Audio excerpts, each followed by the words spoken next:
Okay, here we go. Part 2 of neurology. And again, be sure to look at the file that I have posted up on Blackboard showing you those key tables and figures from the 4 chapters devoted to neurology. All right, on we go. Let's start talking about the spinal cord. Remember, the spinal cord is contingent with the brainstem. Junction as the junction is at the foramen magnum. The spinal cord comes through the spinal column. The spinal column are the series of vertebral bodies. The large vertebral body is anterior in front. The spinous processes and transverse processes are posterior, and then the spinal cord lives in the column between those two anatomic segments. The column is going to have 2 foramen or openings at each lateral aspect through which a peripheral nerve will exit. So at each spinal column segment, there's going to be a peripheral nerve, one on the left and one on the right. Those peripheral nerves are going to be carrying sensory information from the body into the central nervous system and carrying motor information out of the central nervous system into the body. Some of the peripheral nerves will also be carrying information from the autonomic nervous system, both sympathetic and parasympathetic. You can see the gray and white matter differentiation of the spinal cord in the middle upper photo, where the gray matter is medial and the white matter is lateral. Remember, white matter is myelinated axons. And then you can see the long spinal cord in its spinal column behind the vertebral bodies, but in front of the spinous processes. In between each vertebral body, you see a small shadow space. That's the intervertebral disc. And what looks like an open space in front and behind the spinal cord is the subarachnoid space, and that is actually the cerebral spinal fluid. The spinal cord ends at about L2 in the vertebral column, and then those nerves come down and form the cauda equina before they exit the spinal column and go out into the periphery. And you can see that at the upper right photo. So in terms of the vertebral column segments, A is cervical, 7 segments. B is thoracic, 12 segments. C is lumbar, 5 segments. And D is sacral, 5 segments, but those segments are all fused together as the sacrum. Here again, you can see the 4 segments of the spinal column. Each column has 1 set of peripheral nerves, a right and a left. Now this is interesting. In the cervical cord, 1 peripheral nerve exits above and 1 peripheral nerve exits below. So there are 8 cervical nerves, but 7 cervical vertebrae. Then in the thoracic, there's 12, lumbar 5, and sacral again 5, but the sacrum is fused. You can see the spinal cord ending at about the L2 segment at the black arrow, but those peripheral nerves do come down and exit through the sacral column, and that collection of those nerves is referred to as the cauda equina. And as you look at the spinal column, kind of look over to the right, you can see that there is a bit of alteration in that pattern of the gray matter. It kind of looks like a butterfly or a moth, but you can see that it changes a little bit as you move through the various segments. Here again, you can see the spinal column, or say this, you can see the spinal cord inside the spinal column. So the front is the large vertebral body. Posterior are the two transverse processes, and then the spinous process. And then you can see the nerves coming off of the spinal column and exiting the foramen. That's referred to as the neural foramen. It's the lateral openings on each side of the spinal column through which the peripheral nerves exit. The three meninges and subarachnoid fluid come all the way down the cord, and then as soon as the peripheral nerves exit the neural foramen on the left and right, then that's where the meninges and the CSF ends. However, the myelin sheath continues with the peripheral nerve. So remember, the peripheral nerve has got both sensory components, motor components, and some of the nerves also carry autonomic components. And then finally, you can see the three meninges, pia mater, right on the spinal cord itself, dura mater, the most outer wrapping. Between the pia and the dura is the arachnoid, and in the subarachnoid space is where you will find the cerebral spinal fluid. So cerebral spinal fluid does come all the way down with the cord.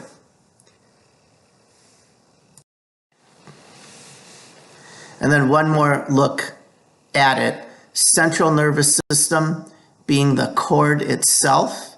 And as soon as those peripheral nerves exit the neural foramen, then it becomes the peripheral nervous system.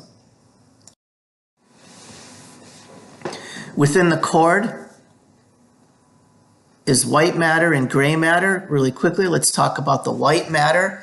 The white matter is a series of tracts or projection of long axons moving up and down, carrying information up to the brain, carrying information down from the brain.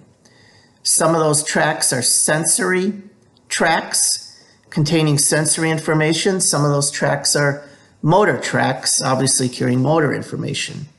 In this photo here, they have highlighted for you the location of the motor tracts. There's a number of different motor tracts. The only one that I'm going to have you know by name for this course is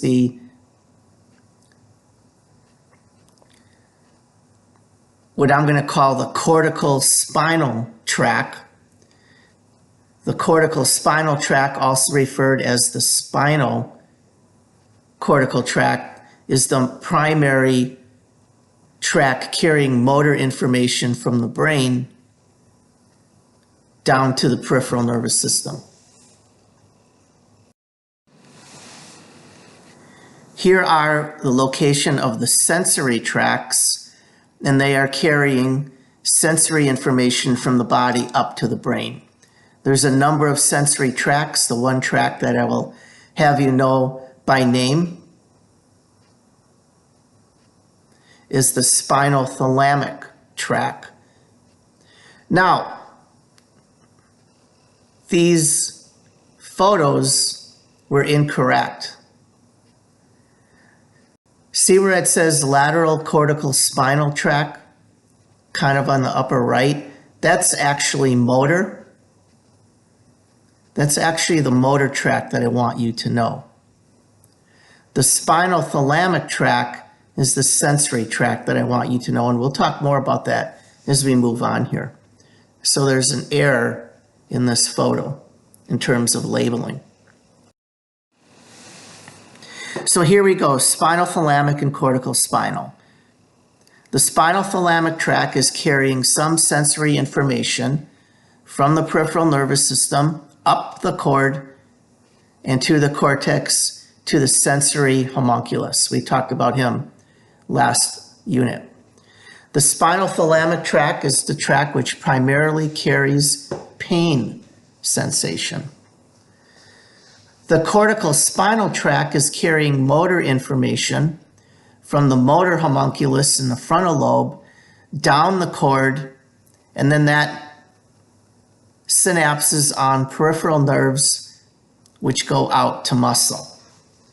And as you look at these two tracks, you see that it crosses over. The spinal thalamic tract crosses over in the cord. The cortical spinal tract crosses over in the brainstem. And it's that crossover that allows contralateral control of the body. So if you hit your finger with a hammer on your left side, your right sensory cortex perceives that. And if you want to move your left hand, that motor information will initiate in your right motor homunculus. So always remember the contralateral crossover. The cord, most of the tracks of the cord cross, most of the sensory tracks cross over in the cord. The primary motor tract crosses over in the brainstem. So let's talk about some spinal cord pathology. We're going to talk a little bit about trauma, space-occupying lesions, and inflammation in the cord. The photo over to the left is a really nice photo showing you the cervical spinal column, and then the posterior bony column has been cut away so you can see all of the cervical spinal cord, all of those cervical cord roots, and then those roots coming together to form the peripheral nerves. And you can see a pair of peripheral nerves, one on the left and one on the right, exiting at each spinal column segment through the neuroforamen. And you can also see a red artery all the way at the top, and you can see that artery, a left and a right side artery going up with the spinal cord up the foramen magnum. That set of arteries are the vertebral arteries. Going up to the brain, remember the vertebral arteries will form the basilar artery, and then that goes into the circle of Willis. So those vertebral arteries are ascending with the cord through the foramen magnum. Okay, let's do this case. A 27-year-old male was thrown from his motorcycle, and at the black arrow you can see on the MRI, he has a fracture and a complete displacement of the junction of cervical 7 with T1. And you can see that that posterior displacement has pinched the spinal cord.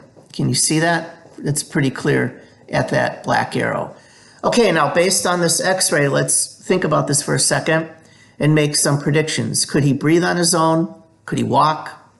Could he flex his and extend his arms? Will he have any hand grip?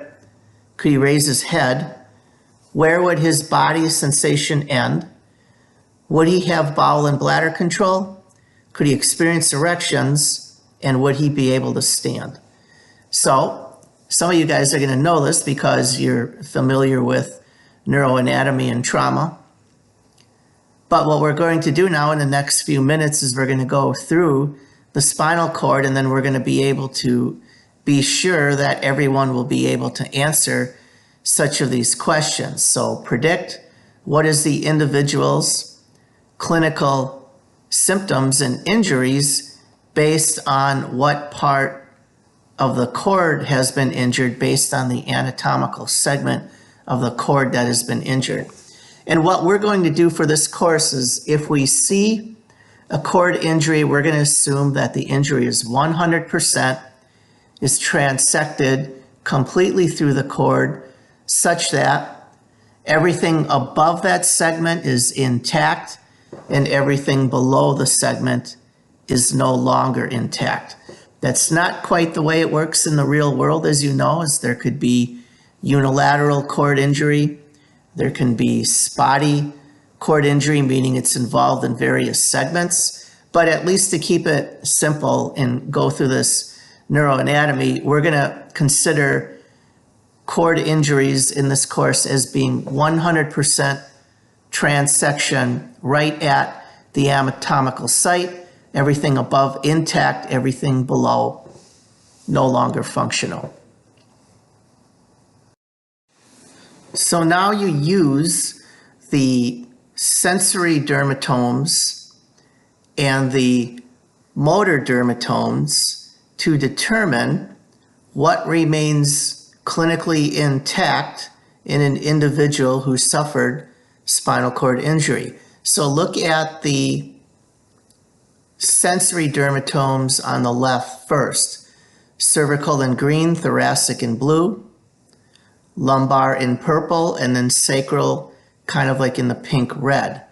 A couple of key areas, the nipple line, T4, the umbilicus, T10, and then genitals, perineum, and rectum, sacral 2, 3, 4.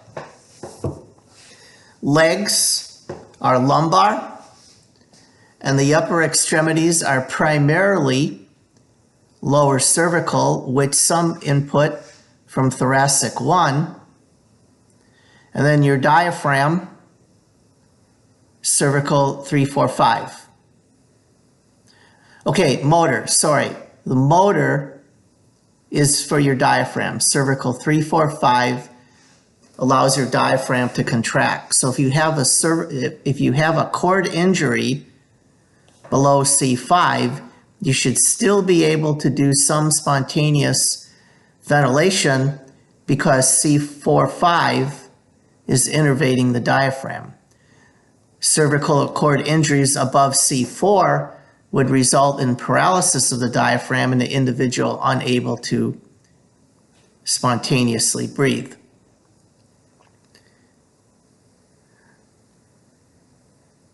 And then you can see the distribution of cervical, thoracic, lumbar in terms of the different muscle groups which they are responsible for innervating. So this is the simplest way to look at it. Now, obviously, it's a lot more complex because you have things like the cervical plexus, the brachial plexus, the lumbosacral plexus. We're not going to get into all that anatomy.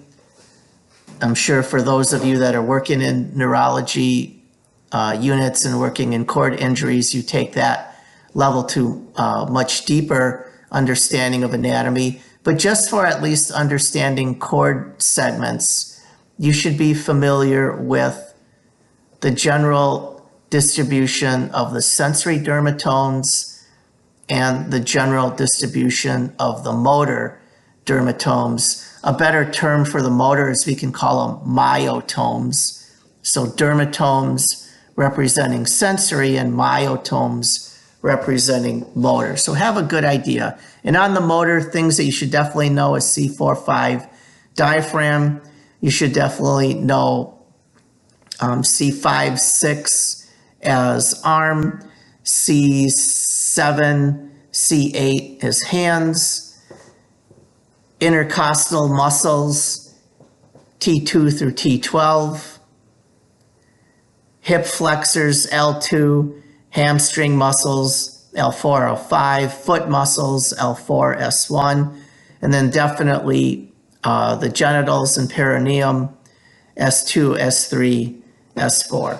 If you can remember those general segments, then you would do really well on the cord type questions. And I'm going to keep it really simple. I'm not going to have you isolate to a specific segment, but I'll ask, like, is this high cervical, low thoracic, high lumbar? So kind of regions, not specific segments, okay? And again, it's just for simple understanding.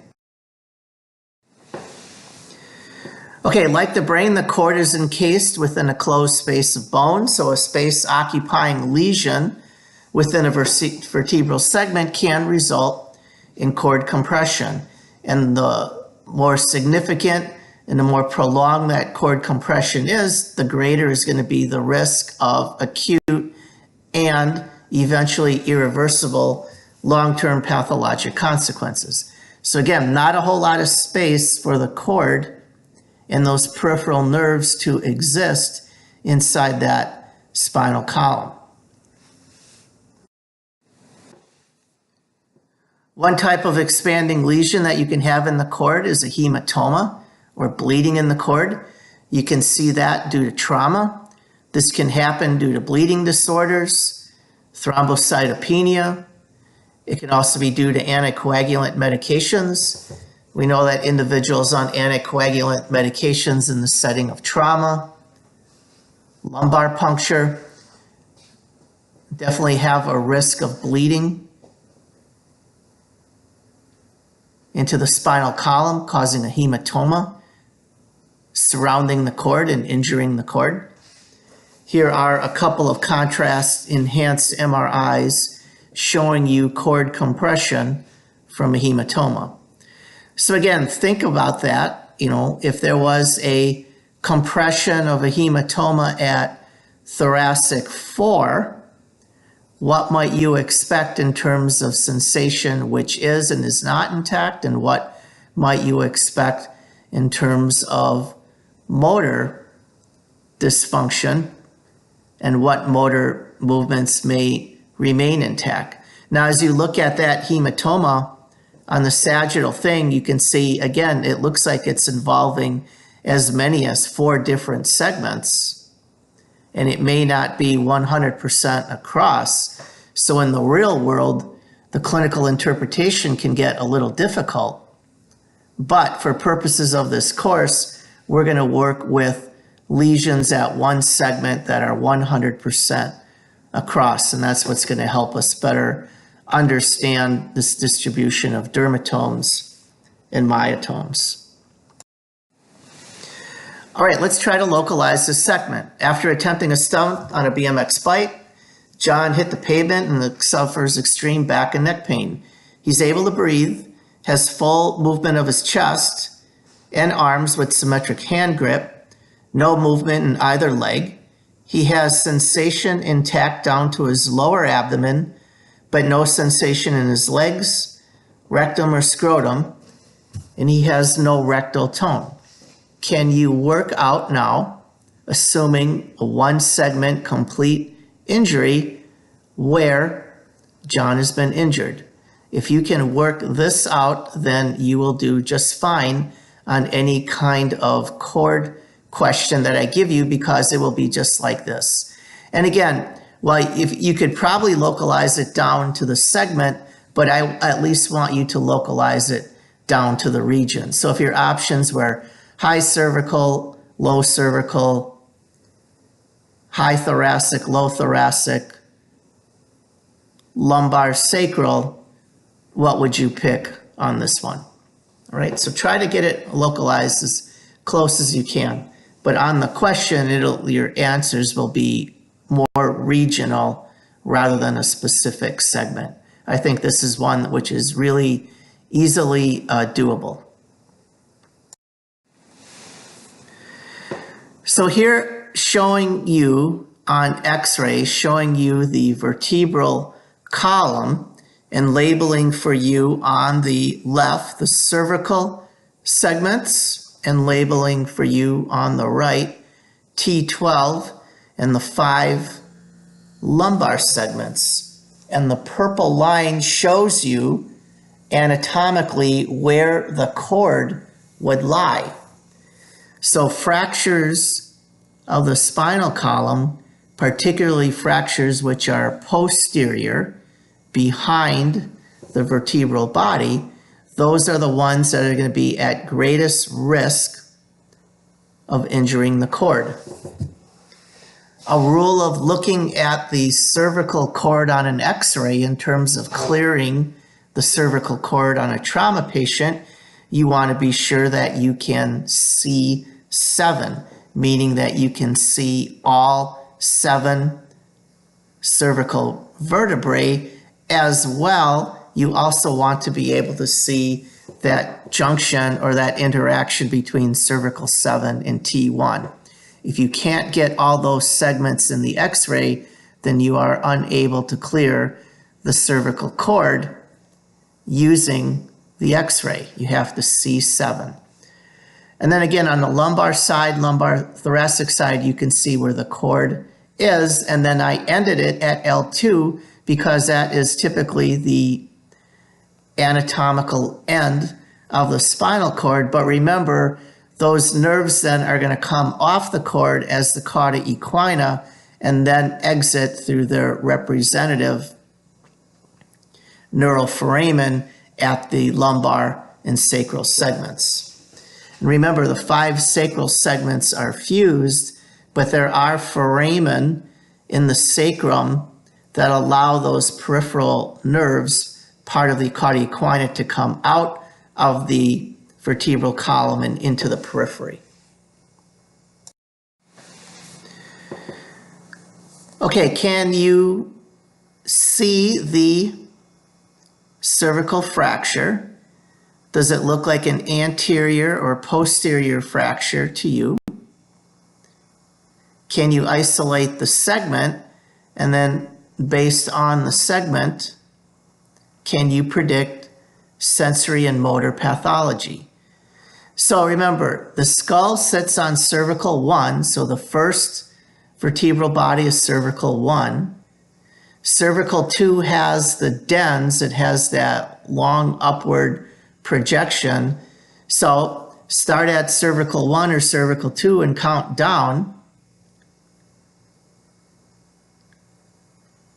And this to me looks like it is a fracture dislocation at the cervical 5, cervical 6 segment. And you can see that posteriorly displaced fragment of bone right in the spinal column. That looks nasty, right? So one thing that can cause cervical injuries like this is what's called an axial load. Something dropping on the head or the head going into something, such as somebody diving into a shallow pool. Don't do that, right? Think of those hotel pools that have like 3 to 4 feet of water in it, and all over the deck it says, do not dive. That's the reason you do not dive, because if you dive into shallow water and your head does an axial load on the bottom of the pool, you're going to end up with a cervical fracture like this. And you can come up with numbers of other examples of how an individual may get axial loading on their cervical spinal cord. The CT scan picture on the right shows you now in axial section what a fracture through the vertebral body might look like, and you can see that fracture coming all the way back to the spinal column. That fracture probably has a hematoma associated with it, so that type of injury, that type of fracture can certainly put damage on the cord based on a hematoma. Here is a burst fracture of L2. Maybe this person fell off a ladder, fell backwards, landed on the back. And you can see on this L2 fracture, you've got both an anterior and a posterior component to the fracture. And again, the posterior component to the fracture is the one that's going to be the most likely to result in spinal cord pathology. So now again, if the injury is at L2, what type of sensory and motor dysfunction would you expect in an individual with an L2 injury? Do you think an individual with an L2 injury should have full use and sensation of the upper extremity and hands? Definitely, right? Intact sensation and use of thoracic intercostal muscles and abdominal muscles? Yeah, should, because that is all thoracic cord, and this injury now is down in the lumbar. So keep working with that. It's not that difficult to get. You just got to work with the dermatomes and the myotomes and the cord segments to get that anatomy. Couple other examples of fracture dislocations in the low thoracic on the left, and then you can see a lumbar one on the right. They've labeled L3 for you, so that's an L2 injury. That L2 injury looks to be mostly a compression fracture. A lot of that compression appears to be involving the anterior vertebral column. So that might be one where there is no cord symptoms, but certainly on the fracture dislocation on the left, look at that marked posterior displacement and fracture. There clearly is going to be serious cord injury with that type of fracture. And then really quickly, if spinal cord trauma is suspected, you want to immobilize that individual at the scene. Longboard, cervical collar, immobilization of the head, serial vital signs on arrival, neurologic exam, looking for motor and sensory components of that exam, upper extremities, chest, abdomen, lower extremities, rectum, perineum, all the sacral sensations, serial vital signs, plain film x-rays, looking at the vertebral column. Individual may need pain control. Individual may need a Foley catheter, particularly if they're having acute urinary retention. Neurosurgery consultation for emergent MRI and possibility high-dose IV methylprednisolone. The IV steroid can reduce traumatic inflammation on and around the cord, potentially saving function of the cord. Not going to talk a whole lot about that other than that, and give people an opportunity to use a discussion thread to talk about high-dose IV steroids in their organization if they've seen that used for cord trauma. And then obviously a eventual transfer to a comprehensive spinal center, as individuals with spinal cord injuries are going to have markedly prolonged course, particularly with the rehab and even the potential need of initially going to surgery for evacuations of hematoma, removal of posterior bony fragments in the spinal column, right? And there might be a number of immediate surgical interventions that may need to be done depending on the type of trauma that has occurred. Spinal tumors and cord compression. So just like a hematoma can compress a cord, a tumor can compress a cord.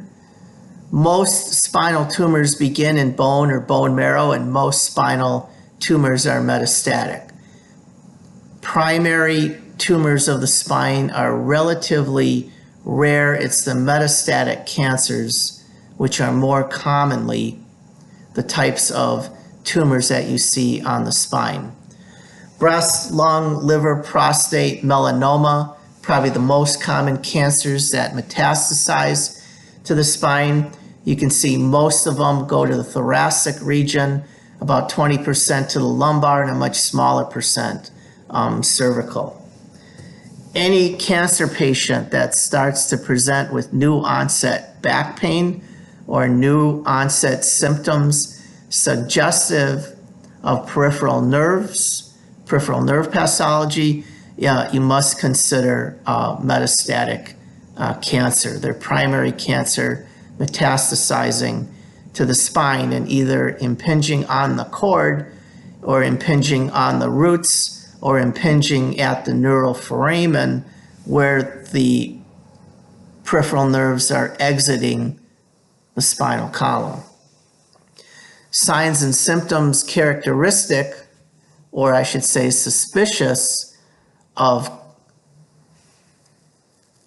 metastatic cord tumors would be radiating pain, particularly in specific dermatome or adjacent dermatome segments, unilateral weakness, autonomic dysfunction, such as urinary retention, constipation, or gait disturbances.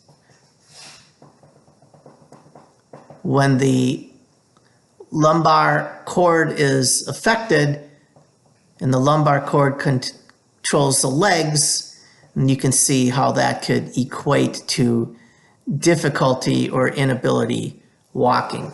So again, remember the risk of metastatic tumor to the cord in individuals being treated with cancer. Back pain, radiating pain in a dermatome, weakness in one part of the body, autonomic dysfunction, or sudden difficulty with ambulating. All those should be suspicious for cord compression. And here you can see some examples both in a cartoon, but then also in some various MRI sections of what a tumor might look like on or around the cord. So you can see that we can have, in terms of the cartoon, a tumor in the vertebral body can start to grow posteriorly, impinge on the dura, and then begin impinging on the cord. We can have tumors on the meninges directly impinging on the cord, a tumor that starts on the cord. We can see tumors within the neuroforamen where the peripheral nerves are exiting. So a lot of different anatomic sites that can lead to cord pathology. And then on the x-rays, you can see some tumors on the upper films highlighted in yellow. You can see the cord in the spinal column at the red arrow. And then on the lower film, you can see the cord highlighted in red, the vertebral body behind it. And then you can see this large tumor, which is growing lateral to the spinal column and also invading on the rib.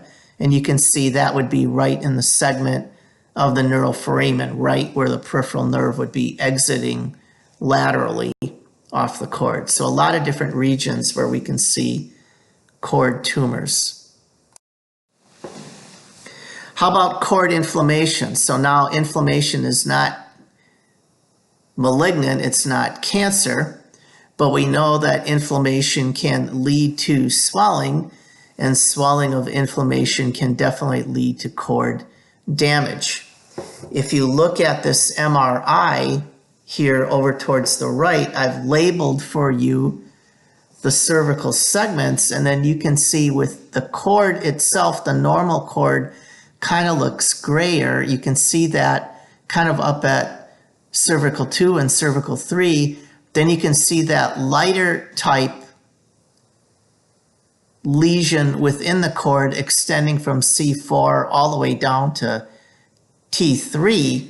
That would be more representative of diffuse inflammation on the cord as opposed to some really discrete segment, just that one spinal segment, right? So again, in the real world, things can be really unusual in terms of how trauma and hematomas and inflammation and tumors can involve multiple segments of the cord. Again, the inflammatory process can directly lead to neuron death. It can directly lead to myelin destruction. Types of inflammatory responses that we can see on and around the cord include infections, post-infections, and autoimmune, and we'll look at a couple examples of that. One of the greatest causes of spinal cord inflammation was polio. That was eradicated sometime in the 1960s and 1970s with the polio vaccine. That was individuals being exposed to a specific virus in contaminated water. That polio virus would lead to inflammation in the cord, and the inflammation of the cord would lead to the various motor dysfunctions and paralysis that individuals would get as a result of polio-induced inflammation of the cord. We typically don't need to worry too much about polio anymore. Again, globally, that has pretty much been eradicated. If you've been following the news, you've probably heard that in the US, we're starting to see some outbreaks of a polio-like syndrome caused by a different type of enterovirus. I know there have been a few cases in Wisconsin. In 2018, more cases have been reported out on the west coast of the US, but it looks very similar or has some similarities to polio, but it's not the polio virus. So what we want to be able to do as clinicians is you want to be able to recognize signs and symptoms of spinal inflammation, understanding that its presentation can be highly variable. It can come on very quickly, or it can come on with a kind of slow, gradual loss of function. If you have an individual who is showing sensory, motor, and autonomic symptoms, and particularly if it's involving both lower extremities, at the top of the differential diagnosis, or something that you should be highly considering, is spinal cord pathology, particularly spinal inflammation. So myelitis refers to inflammation of the cord. That inflammation can involve the white matter tracts or the gray matter cell bodies and dendrites. Myelitis can be one-sided, unilateral, or bilateral across the cord. We would refer to that as transverse. So you've probably heard of this term, transverse myelitis, spinal cord inflammation, which is affected the entire cord axially, right straight across it. You can see sensory, motor, and or autonomic findings with cord inflammation. Some of the infectious etiologies include viruses like EBV, echo, rubella, HIV, polio. Remember, polio has been eradicated. Should add in there enterovirus because that's the newest one now, which is being reported in 2018, leading to transverse myelitis. There's some other pathogens that can lead to cord inflammation, such as Lyme's disease, syphilis, mycoplasma. A post-infectious inflammation would be the individual has recovered from the acute infection, and now after the infection, the persistence of the inflammatory response is affecting the cord. And again, important, symptoms of myelitis: sensory, motor, and autonomic. Paresthesias, burning and tingling pain, numbness, hypersensitivity, minimal type of tactile touch leads to exaggerated pain, weakness, paralysis, absent or diminished deep tendon reflexes, and bowel and bladder dysfunction. And when you see that type of combination of signs and symptoms, one of the first things that you should be thinking is this potentially spinal cord pathology.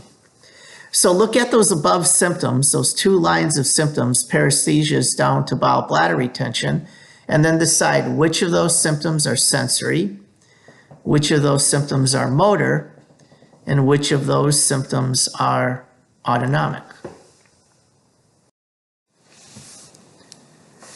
These two MRIs on the left shows you a localized segment of inflammation, and on the right shows you a more diffuse segment of inflammation. And this is where you're going to need the neuroradiologist to help with the interpretation. So not only to determine at what segments are we at, but is there in fact cord compression from a lesion such as a tumor, an abscess, a hematoma, or is it cord inflammation And again, myelitis may be acutely infectious or it may be post-infectious.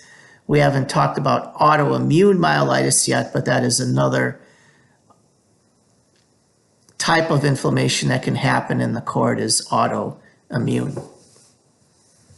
So the MRI becomes invaluable in making those calls in terms of, is there cord pathology, and then what type of cord pathology does this appear to be? A single mass lesion versus an inflammatory response. All right, let's move on and let's talk about neurotransmitters a little bit. We mentioned this briefly in the last unit. Remember, if you're carrying electrical impulse, you're carrying it as an action potential, and that is moving down the axon of the neuron. Axons of neurons can be really long. They can be a meter or two long if that axon, get a long axon in the spinal cord, or they might just be a couple of micrometers if you're talking about small axons within the brain itself. Sometimes carrying a message doesn't just occur on one neuron, but it requires a series of neurons in a chain. The neurons don't physically touch each other.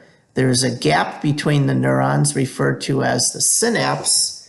So to move the action potential across the synapse and into the next neuron, you have to bridge the gap. And the gap is bridged by releasing some type of chemical into the synapse. Those chemicals are referred to as neurotransmitters. When those neurotransmitters are released into the synapse, they diffuse to the next neuron, stimulate the next neuron's dendrite. If there's enough stimulation of the dendrite, an action potential can generate, and then the action potential can then move down the axon to the next neuron and do that process all over again.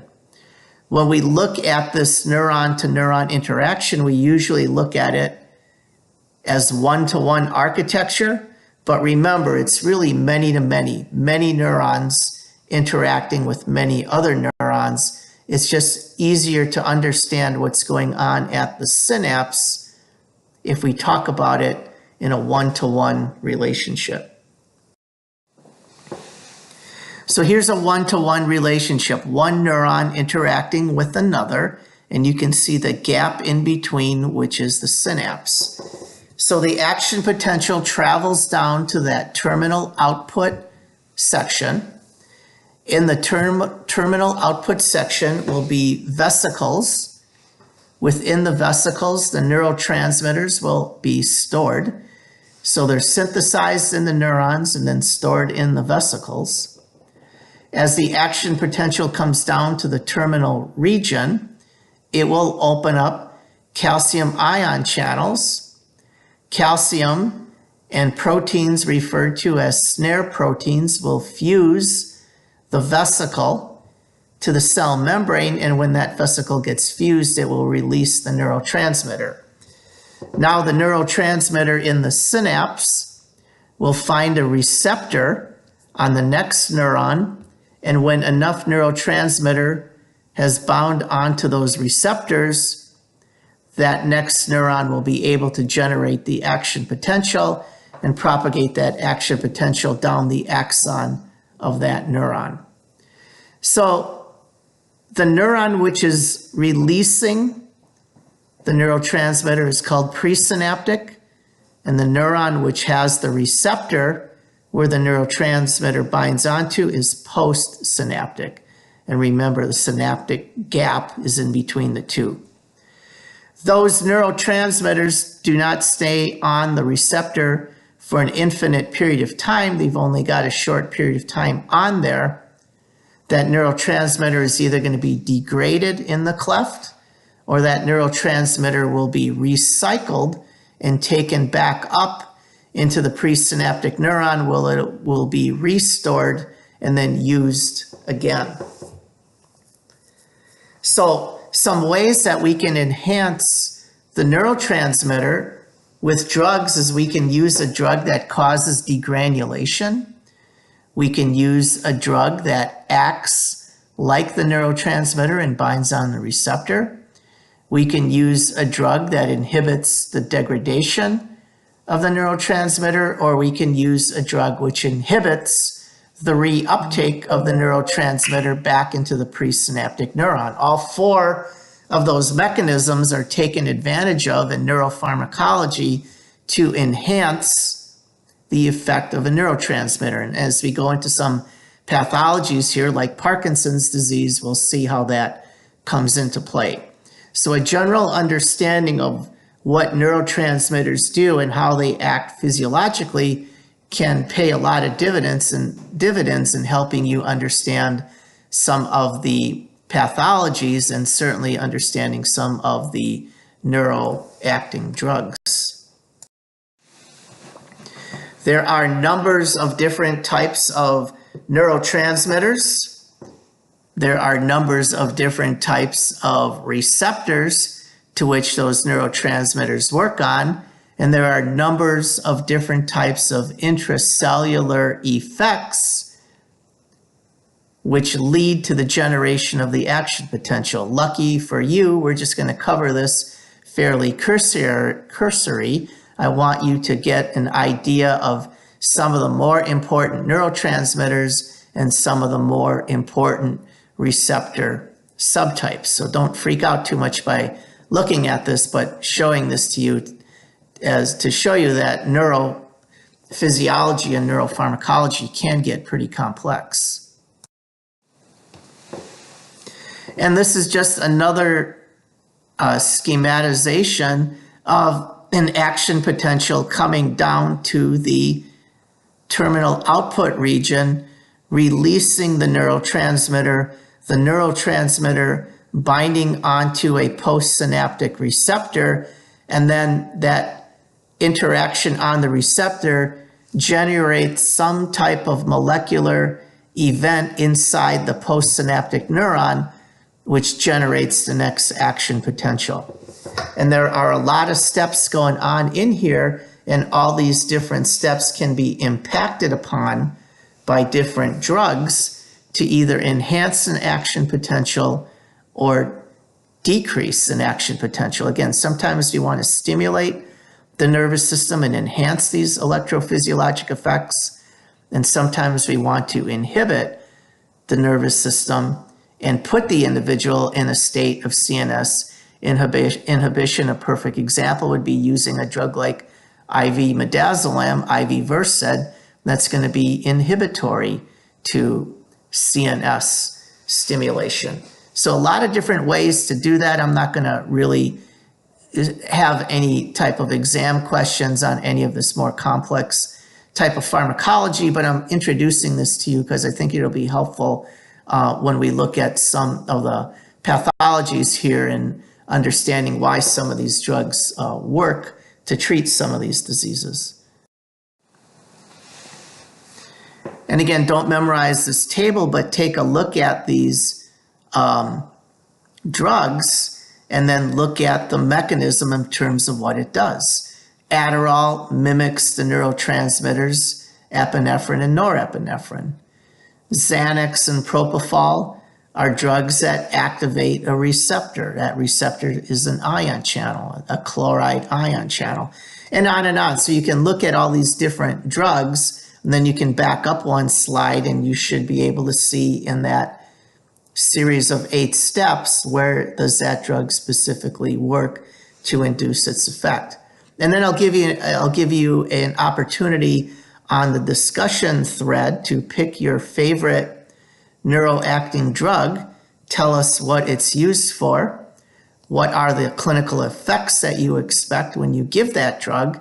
And then can you, looking at these 8 steps, can you determine, you had to read up a little bit on your drug, can you determine where in that those 8 steps does your favorite neuroacting drug work?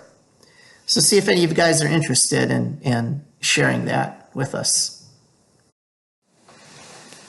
Some of our neurotransmitters are confined to one region of the central nervous system, but most of our neurotransmitters can be found throughout the central nervous system, particularly in the brain. And we have a number of different pathways in the brain which are under the control of a specific neurotransmitter. Two of the most common being dopamine and serotonin. A serotonin pathway is shown in red, and some dopamine pathways are shown in blue, and you can see that there's some fairly significant overlap between the two. A lot of these complex pathways which involve neurotransmitters begin somewhere in the brainstem or midbrain and then project axons and send action potentials into different regions of the cortex. You can see dopamine sending some projections into the frontal lobe. You can see serotonin sending projections into the frontal, parietal, even occipital and temporal lobes. And these neurotransmitters then and the action potentials generated by these neurotransmitters become important in a lot of behavioral and other physiologic effects. So you can see some of the physiologic effects which seem to be controlled by dopamine and other effects that seem to be controlled by serotonin. So impacting on different physiology and different types of behaviors may involve utilizing a drug which is affecting either one or multiple types of neurotransmitters in either a very localized region of the brain or diffuse regions of the cortex. It can get fairly confusing, but the basis of it all is these pathways, and these pathways being controlled by some of the different neurotransmitters. So with respect to dopamine, there are 4 different pathways. There's a nigrostriatal pathway that goes into the basal ganglia that controls motor activity. Disorders of that pathway lead to Parkinson's disease due to a lack of the neurotransmitter dopamine, and we have some drugs which we can give to try to save or enhance dopamine effect. The ventral tegmental pathway is a dopamine pathway that controls vomiting. Dopamine stimulation in that pathway can lead to vomiting, so some of the drugs that affect or act in that pathway are drugs that can affect either dopamine or serotonin and inhibit vomiting. The mesolimbic pathway is a pathway that goes into the frontal cortex. That one's very important with respect to mental health, disorders such as schizophrenia, and it's extremely important with respect to drug abuse and the high that individuals get from using recreational drugs.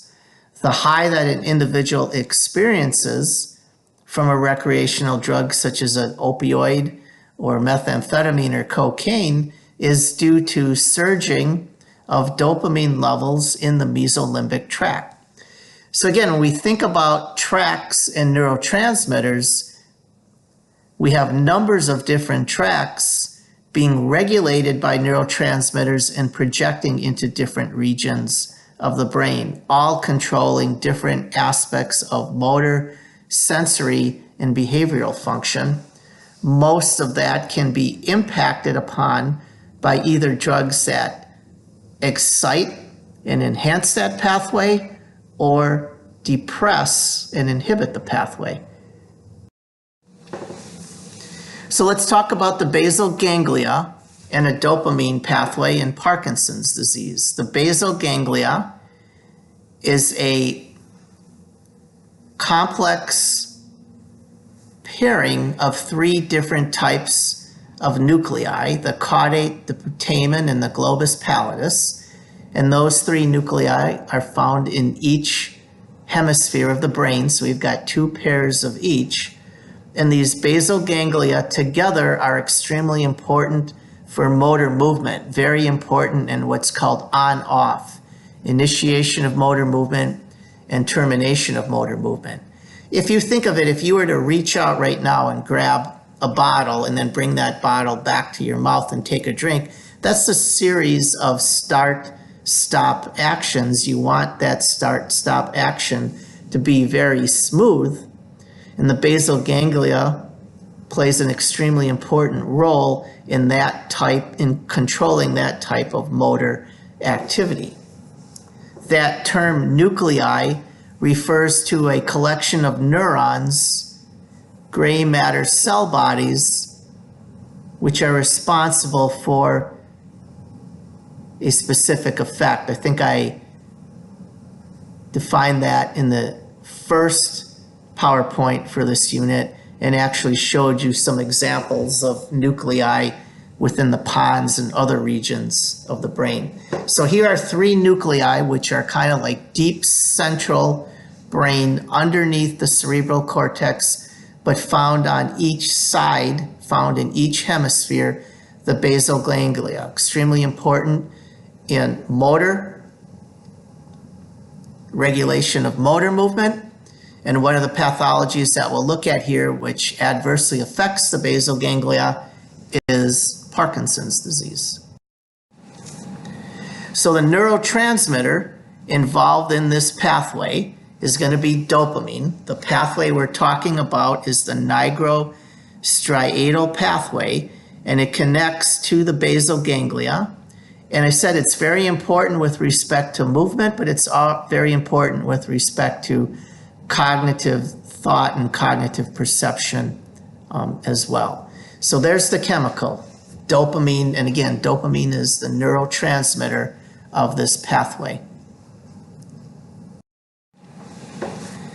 The nigrostriatal pathway, here we can see it in the cartoon. It begins high up in the brainstem. It begins in a nucleus referred to as the substantia nigra. The substantia nigra, those cells synthesize, store, and release dopamine into the tracts, and those nigrostriatal tracts project upward into the basal ganglia. This is referred to as a dopaminergic pathway because the primary neurotransmitter in here is dopamine. Very important in the initiation and termination of motor function. Disorders of this pathway can lead to Parkinson's disease because of a lack of dopamine stimulation within the pathway. So the drugs that are being used to manage Parkinson's disease are drugs which are trying to enhance endogenous action of dopamine. In Parkinson's disease, as the substantia nigra degenerates, the person loses the ability to create dopamine and activate tracks in the nigrostriatal pathway. So one means of managing the individual is to use a drug to try to enhance any endogenous dopamine which may remain, either enhance production, minimize the breakdown, or be a drug that can directly activate some of those dopamine receptor mediated pathways.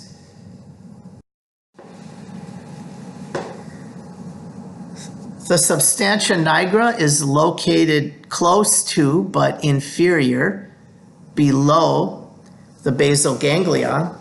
In this cartoon and in the cadaver section, I have labeled for you the basal ganglia, thalamus, substantia nigra, pons, medulla, and cord. And then AB shows you the caudate and the putamen globus pallidus. The caudate, putamen, and globus pallidus look dark on that cadaver section because those are nuclei, and again, nuclei are the gray matter. The actual tracks, the projection of the axons, that's white matter, right? So we say nigrostriatal pathway, the axonal projections are the white matter, but it all begins at the substantia nigra. Substantia nigra literally translates to black stuff. So look on the post-mortem, look on the cadaver section at number 3 and see that really dark black region of the upper brainstem. That's the substantia nigra, the black stuff. And it's from there that dopamine is being synthesized, and that is the beginning of the nigrostriatal pathway heading for the basal ganglia. And again, failure of adequate dopamine stimulation in that tract leads to Parkinson's disease.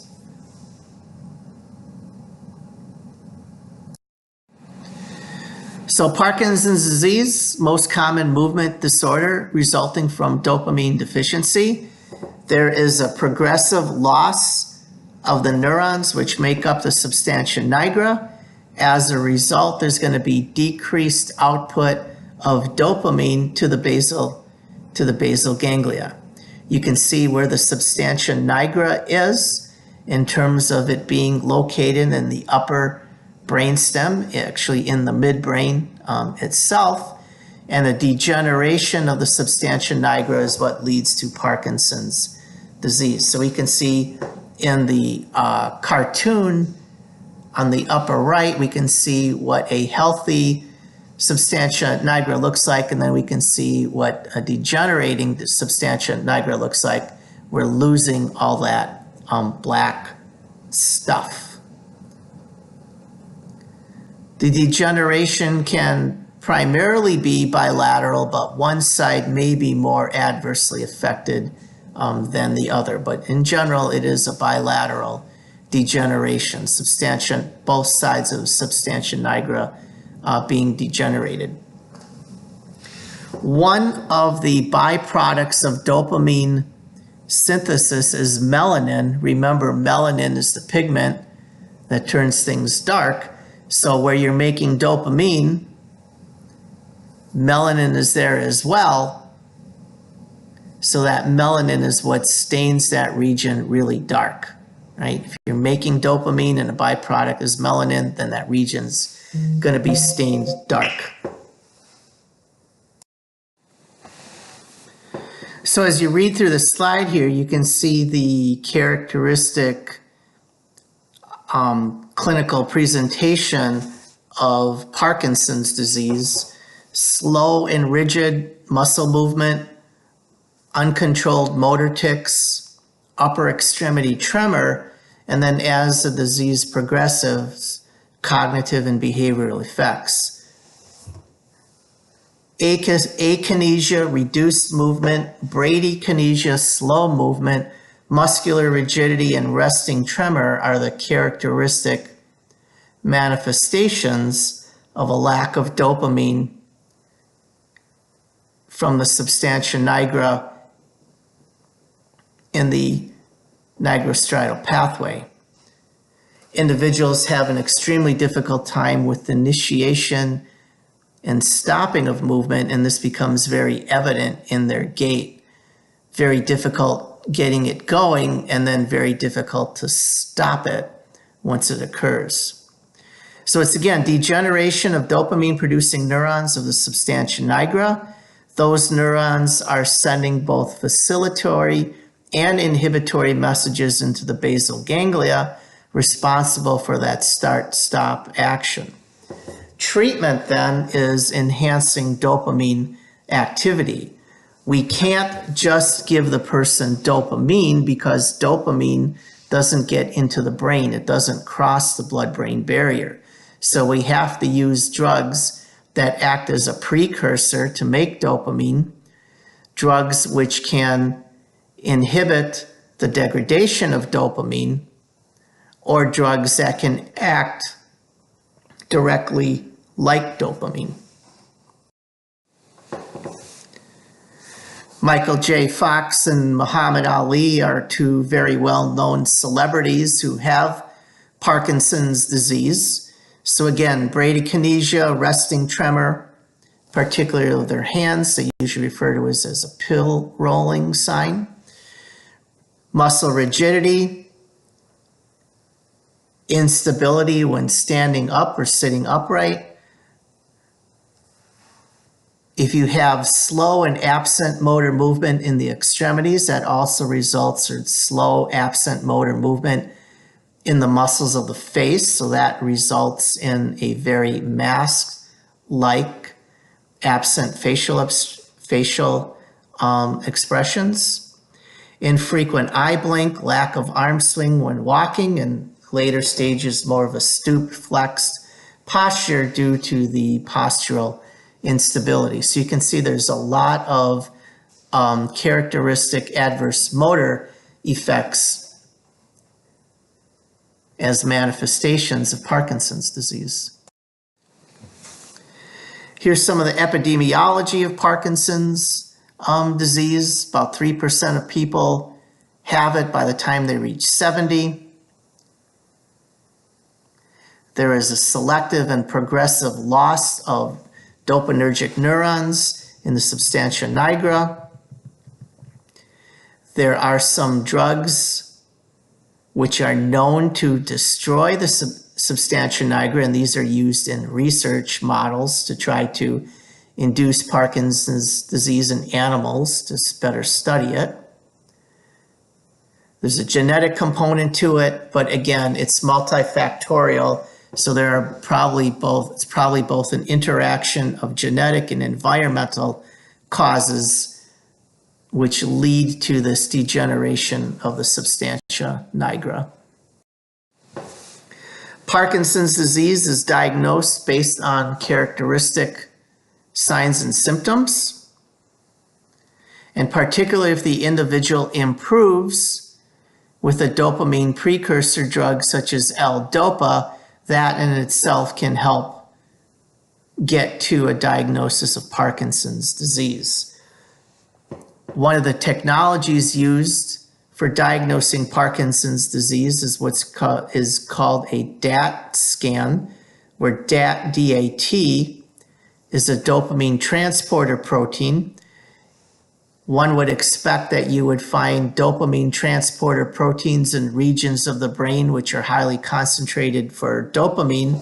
So this specific type of nuclear scan can be done looking for those transporters. And if the light up of that scan is very weak in the region of the substantia nigra, that could be very beneficial in making a diagnosis of Parkinson's disease as well.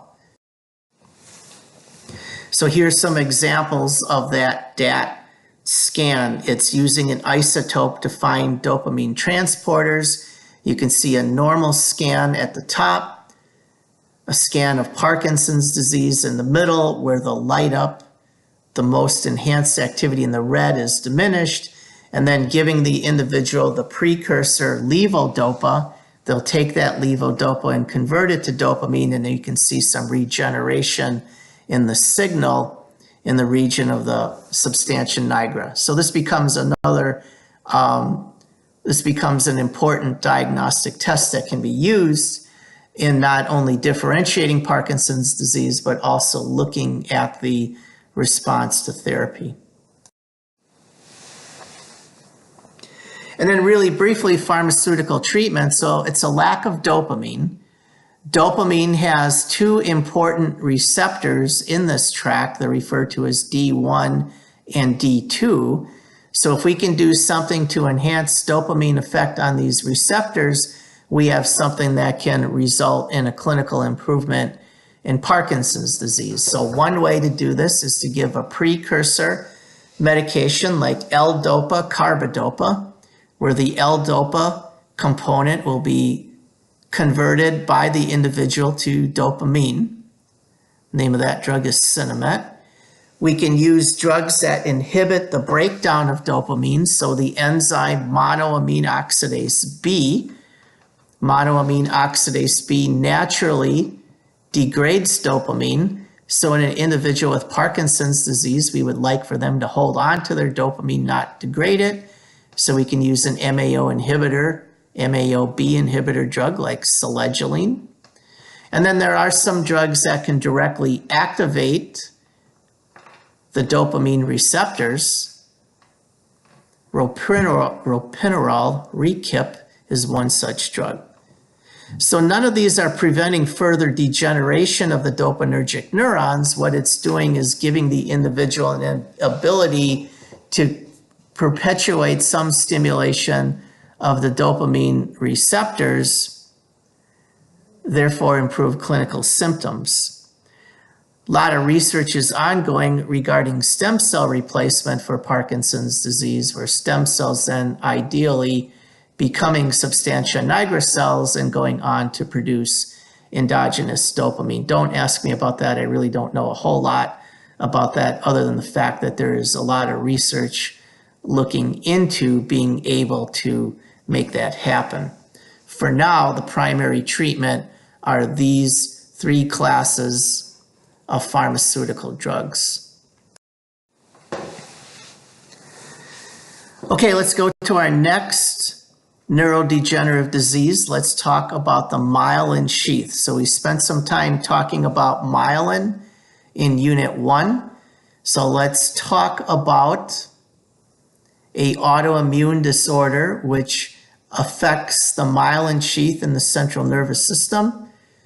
And the disease we're about to talk about here is multiple sclerosis. So myelin is a complex mixture of protein, fat, and carbohydrate, and it acts as an insulating material on the axon of the neurons. It makes up the white matter, right, of the neuron. There are two big components components of myelin, galactocerebroside and sphingomyelin. And you can see that these are very lipid-dense structures that have some sugar molecules on it and also have some phosphate molecules on it. So myelin becomes very waxy and insulative because of all the complex lipid and what gets attached to that lipid, such as carbohydrate and phosphate and small amounts of protein. So multiple sclerosis is a progressive but waxing and waning destruction of myelin. And you can see in the cartoon, again, myelin is on the axon in the form of the myelin sheath, creating those nodes. That myelin allows for enhanced, more efficient transmission of the action potential.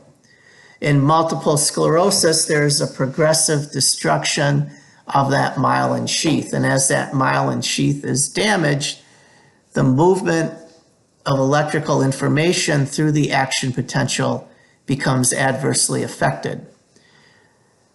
Some of the epidemiology, over 2 million cases worldwide. Individuals have about a 1 in 750 chance in their lifetime, 1 in 40 if there's an immediate family history. Females have a greater incidence by about 2.5 to 1 compared to males. The onset usually occurs somewhere in the 20s or 40s. All ethnicities are affected. It's interesting that this seems to be more prevalent in cold weather climates. Does that have something to do with sunlight and vitamin D? I don't know that anybody knows. And certainly around the world, there have been clusters of outbreaks of multiple sclerosis. There have been a lot of pointing of fingers at different environmental causes and environmental toxins, but I don't believe that anyone has ever come up with the actual known environmental cause of MS. This is an autoimmune disease. It is T cell and monocyte mediated, and those T cells and monocytes are destroying myelin.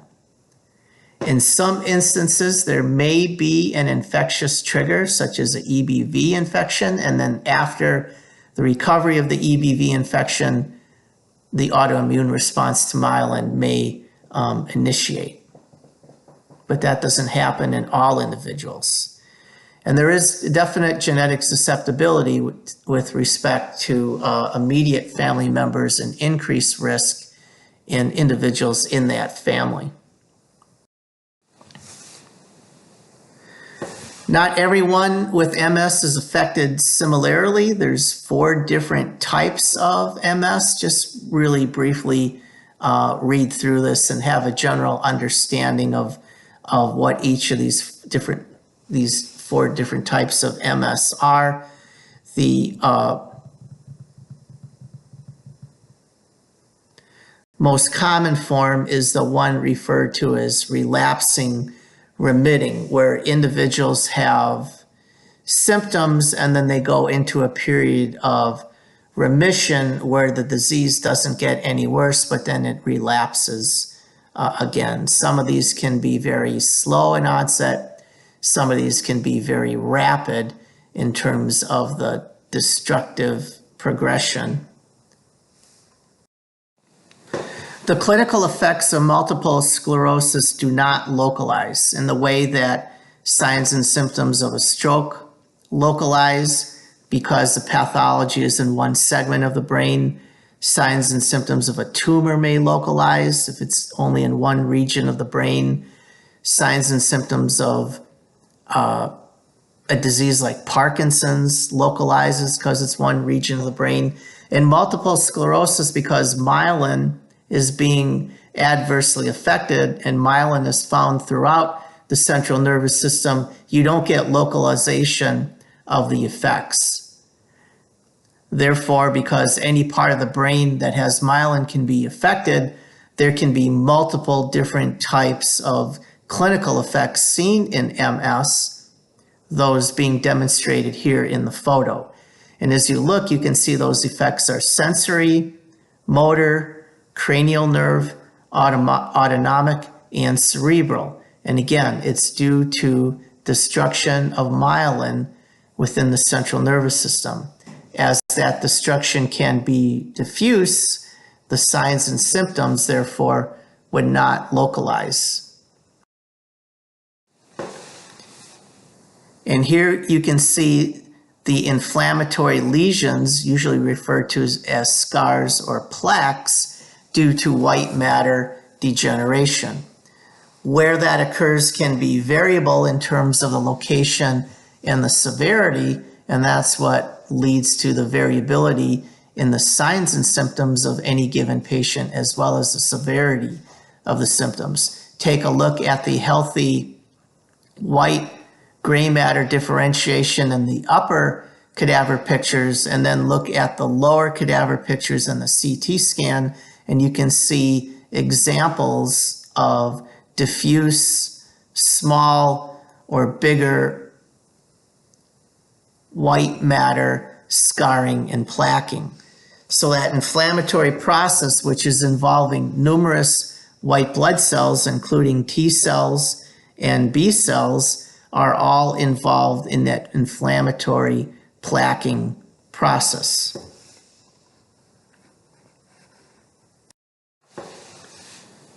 And quickly, managing MS is all about trying to minimize that autoimmune inflammation. So our steroids can become very helpful, our glucocorticoids can become very helpful in relapses of MS. We've talked about other immune suppressant drugs, and we talked about rheumatoid arthritis, etc. So there's a lot of different types of small molecule immune suppressive drugs, as well as larger monoclonal antibodies, which are immune suppressive against either B cells or T cells. There's a really interesting drug called Copaxone, which is a peptide polymer. It actually acts as a decoy. So the inflammatory response now goes against the decoy Copaxone as opposed to the myelin. And then there's a lot of supportive management that can go into treatment of multiple sclerosis with respect to pain management, autonomic dysfunction, antidepressants, individuals with recurrent urinary tract infection and prophylaxis antibiotics if they're having autonomic effects affecting the bladder. So very, very complex and a lot of different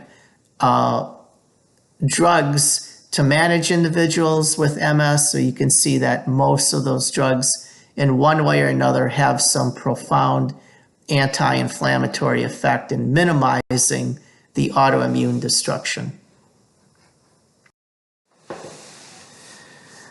Okay, next degenerative disease that we'll talk a little about is dementia. Dementia being defined as a progressive loss of cortical function. There are many etiologies in which an individual can develop loss of cortical function. Loss of cortical function can lead to loss in ability of language, logic, judgment, problem-solving tasks, memories, learning new information, motor coordination, behavioral and personality disorders, all which can adversely affect an individual's ability to complete ADLs or activities of daily life. Most common cause of dementia, referred to as primary dementia, is Alzheimer's disease, but there are numbers and numbers of secondary causes of dementia as well. If you've had multiple strokes, severe cerebral vascular disease, things like progressive HIV, alcoholism, thiamine deficiency, toxins, prion diseases of the brains, recurrent trauma of the brain, the whole thing with the NFL and multiple concussions, different genetic diseases, some of which we'll just mention really briefly. So there may be many reasons why an individual progressively loses cortical function, but differentiating it, we can call it primary. That's referred to as Alzheimer's disease, but be aware that there are numbers of other secondary causes, and certainly an individual with Alzheimer's disease can have secondary causes on top of it, such as alcoholism, nutritional deficiency, trauma, etc. Here's an example of some post-mortem specimens and MRIs which show multiple cerebral vascular accidents leading to loss of cerebral tissue. This clearly would be a cause of secondary dementia. If you've had multiple strokes affecting multiple regions of your cerebral cortex, one would expect to have loss of cognitive function. So what is Alzheimer's disease? You can see some quick epidemiology that I pulled from the CDC. About 5 million people in the USA, 10% have it after the age of 65, another 25% after the age of 85. It is a progressive loss of the cortex or atrophy of the cortex and dilation of the ventricles. You get widening of the sulci and loss of the gyri, loss of the cortical folds. Neurofibrillary tangles or plaquing occurs within the parenchyma of the cortex, and you can see some examples in terms of a cartoon and in terms of an electron microscopy in terms of what those tangles and plaques look like. Deposition of proteins, beta amyloid and tau protein, believed to be responsible for the intracellular and extracellular anomalies seen within the brain parenchyma.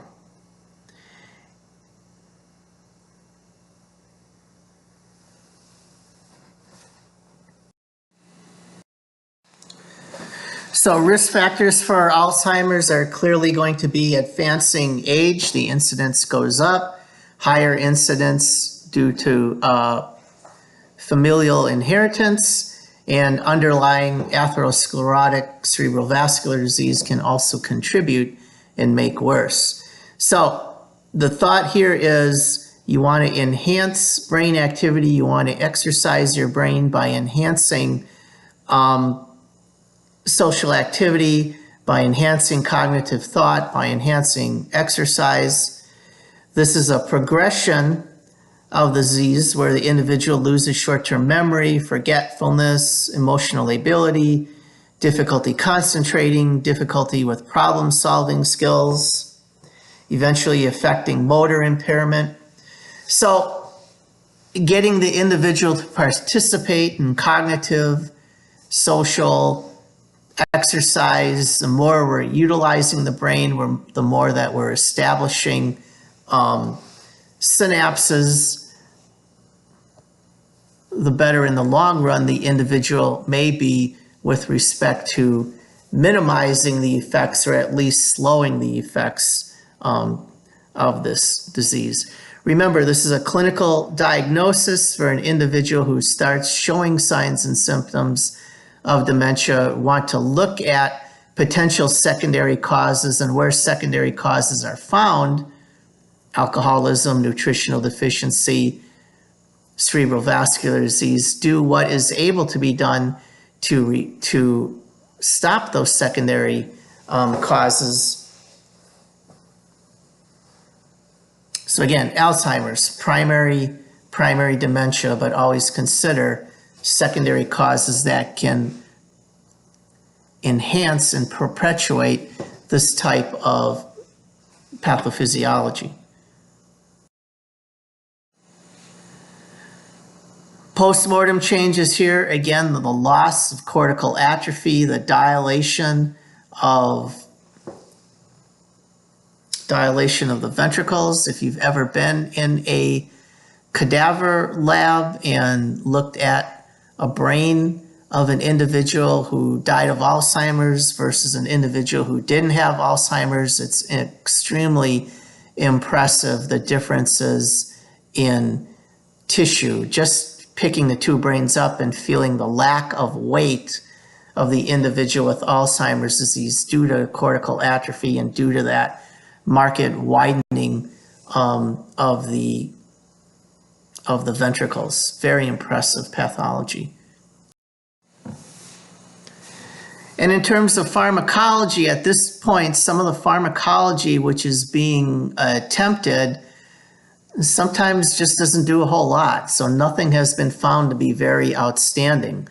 One of the thoughts is there's a loss of acetylcholine transmission. So drugs like donepezil, Aricept tries to inhibit the breakdown of acetylcholine in the brain, so there's more acetylcholine transmission. Another thought is there's excess of glutamate excitation in the brain. So a drug like memantine, Namenda, is inhibitory to glutamate on glutamate receptors. So we're trying to increase acetylcholine but decrease glutamate.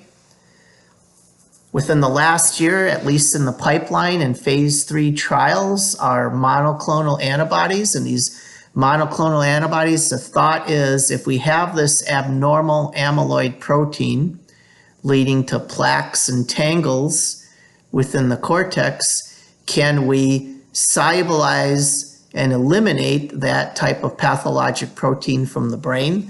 So that is the role of monoclonal antibodies, being raised against those types of amyloid proteins. Currently, so this is now October 2018, Eli Lilly has a monoclonal antibody that they're looking at in phase 3 trials, which is anti-amyloid. But something that I just read within the last week is some of the initial results of their phase 3 trials was not looking anywhere near as promising as they thought. So we'll have to see in the next couple of years whether these monoclonal antibodies against amyloid, whether or not they'll continue to be pursued. But for now, not a lot of good pharmacology in terms of preventing, and certainly nothing for reversing Alzheimer's.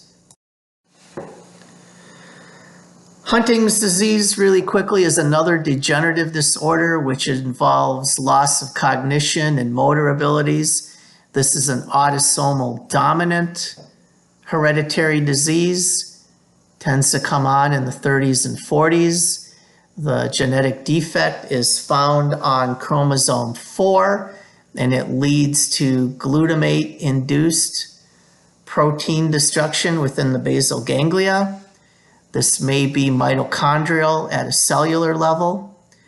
Signs and symptoms of Huntington's disease include chorea, random and very irregular involuntary muscle contractions of the face and extremities, emotional lability, and frontal lobe syndrome, the inability to execute cognition and higher cognitive functions. There's genetic testing that can be done, so individuals who carry this gene can be found. In terms of the genetics, they're looking for a repetitive pattern of the CAG sequences within that affected chromosome.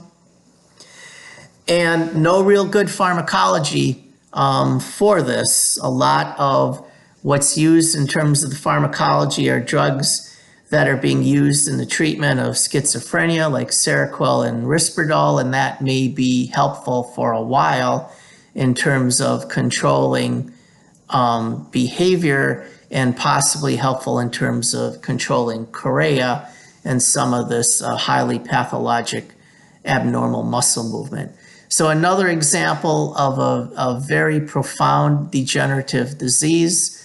Unlike multiple sclerosis, where you really don't have an identified gene and it involves multiple areas of the central nervous system, here is a degenerative disease where some of the genetics has been worked out in fairly good detail, but at this time, no real effective therapy, just able to make that diagnosis and able to screen for individuals within the family who might carry that gene if they had an affected family member, particularly a parent. Okay, now let's move on a little bit and talk about the peripheral nerves. So again, as cranial nerves leave the skull and get into the head and neck, and as peripheral nerves leave the vertebral column and get out into the body, particularly the extremities, those nerves then become the peripheral nerves. And there are numbers of different states which can damage peripheral nerves, and a hallmark finding of peripheral neuropathy or pathology of the peripheral nerve is referred to as neuropathic pain, or persistence of pain which occurs due to anatomic damage that has occurred on those nerves. Damage to the nerves for whatever reason can lead to inflammation. It can lead to inflammation, can lead to a loss of what's referred to as neurotrophic factors, or factors which are nourishing to these peripheral nerves, and it can lead to hyperexcitability in sodium ion channels. So this inflammation of the nerves and this hyperexcitability of the nerve leads to neuropathic pain. And two components of this neuropathic pain are paresthesias, abnormal sensations such as pins and needles, and allodynia, exaggerated sensations. So even something as simple as brushing up against the skin of an individual can result in perception of severe hyperexcitatory sensations, particularly pain. So neuropathic pain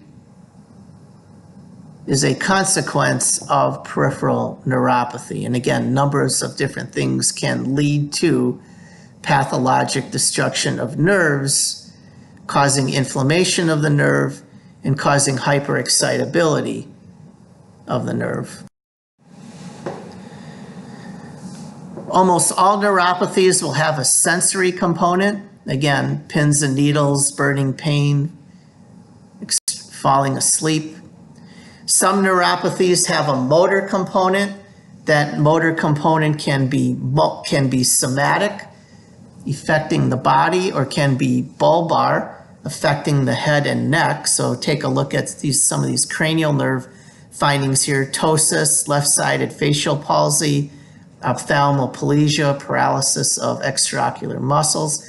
That would be example of bulbar motor component, where bulbar refers to cranial nerve function. Now remember, from the first PowerPoint, if you see cranial nerve findings, you got to think brainstem pathology and elevated ICP as well, right? Sometimes cranial nerve pathologies may be related to peripheral neuropathies as well. And many neuropathies also have an autonomic component, where bowel and bladder would be most commonly affected. So neuropathy, pathology which affects the neurons, leading to impaired neurotransmission. There are numbers of different types of neuropathies. We can have demyelinating neuropathies, such as what we talked about with multiple sclerosis. We can have dysmyelinating pathologies, where the myelin synthesis is impaired. So in MS, myelin's being destroyed. In something like a leukodystrophy, the individual is not able to synthesize normal myelin, and there's a number of different congenital pathologies that can lead to leukodystrophies. Way too complex for my head, so unfortunately we're not going to get through a lot of that stuff. But again, if we're talking about a neuropathy, we're talking about sensory, motor, and autonomic dysfunction. So what I've done for you here is I've kind of classified for you the different types of sensory, motor, and autonomic dysfunction that you can see in neuropathies, and then giving you an example of what I mean. So if I say somebody has extremity weakness, extremity spasms, and paralysis in the hand, that would be an example of somatic motor, where difficulty swallowing, difficulty speaking would be an example of bulbar motor. So somatic means the body frame from the neck down, and bulbar means head and neck, and that again is controlled by cranial nerves. So when cranial nerves leave the skull, that's peripheral, and when the spinal nerves leave the spinal column, that is also peripheral. So what are some causes of neuropathy? What are some things that can damage peripheral nerves? One of the most common is anything that damages tissue. So if you compress, lacerate nerve, take a look at this individual's arm here. That's a markedly severe compression, open fracture injury. What do you think? Do you think that guy is likely to have peripheral neuropathy as a long-term consequence of the anatomic damage done to the peripheral nerves in his forearm and hand? Absolutely, right? So trauma to the extremities can lead to long-term peripheral neuropathy. There are numbers of different types of toxins that damage the nerve. Ethanol is alcoholics. Many alcoholics suffer from a variety of different types of peripheral neuropathy dysfunction. Some of you have probably seen individuals receive certain types of chemotherapy like vincristine, where long-term that results in peripheral neuropathy. Abuse of illicit drugs such as methamphetamine, etc., can lead to long-term peripheral neuropathy. I'm positive that everybody has seen an adult diabetic patient with diabetic neuropathy. We talked a little bit about that and the role of hyperglycemia leading to vascular pathology, and then that vascular pathology damaging peripheral nerves.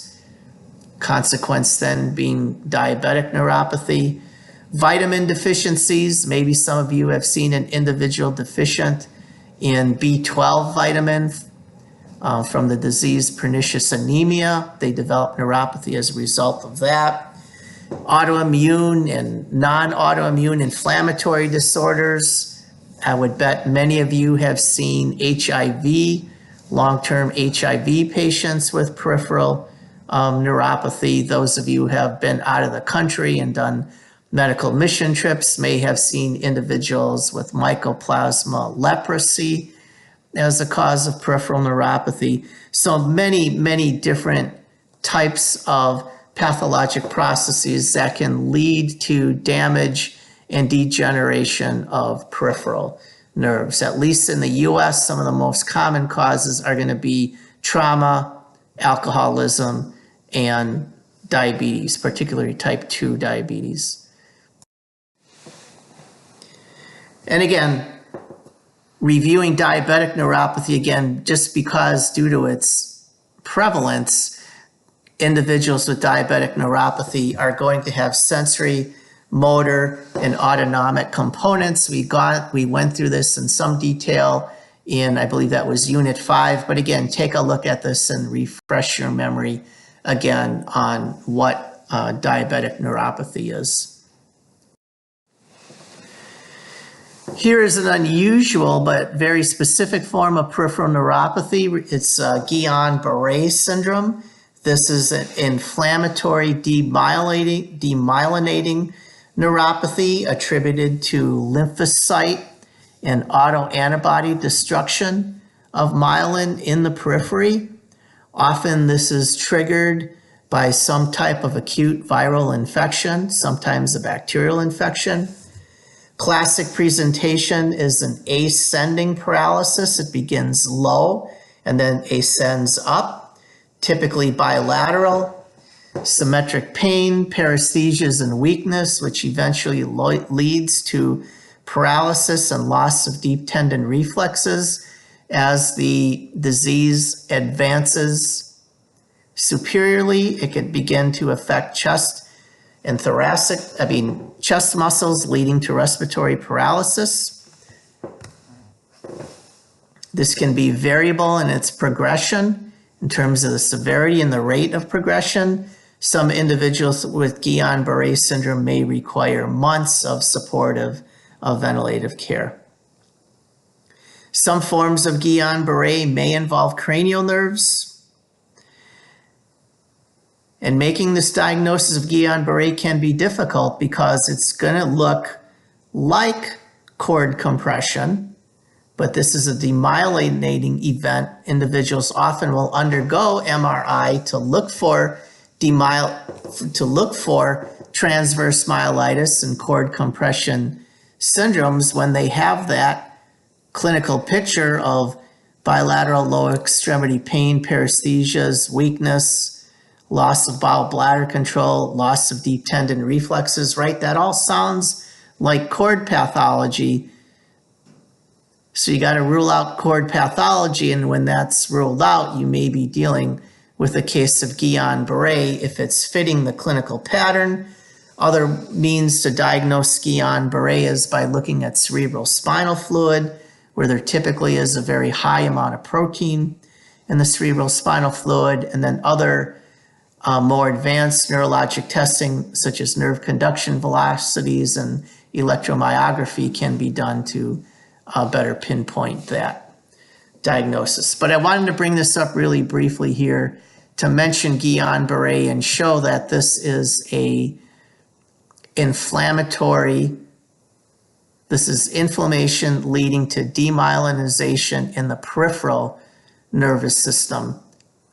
This is often post-viral, and again, differences with MS, where MS is demyelinating autoimmune central nervous system.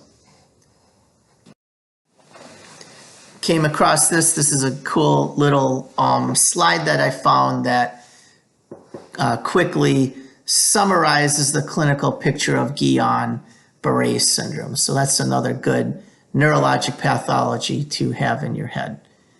And again, this can come on relatively slow, or it could come on fairly quickly, where individuals begin showing lower extremity signs and symptoms, and then within a matter of hours or a day can progress to respiratory paralysis. So most of these individuals who are suspected of having Guillain-Barré syndrome are going to be put in an intensive care unit specifically for the close respiratory monitoring and eventual respiratory interventions if needed.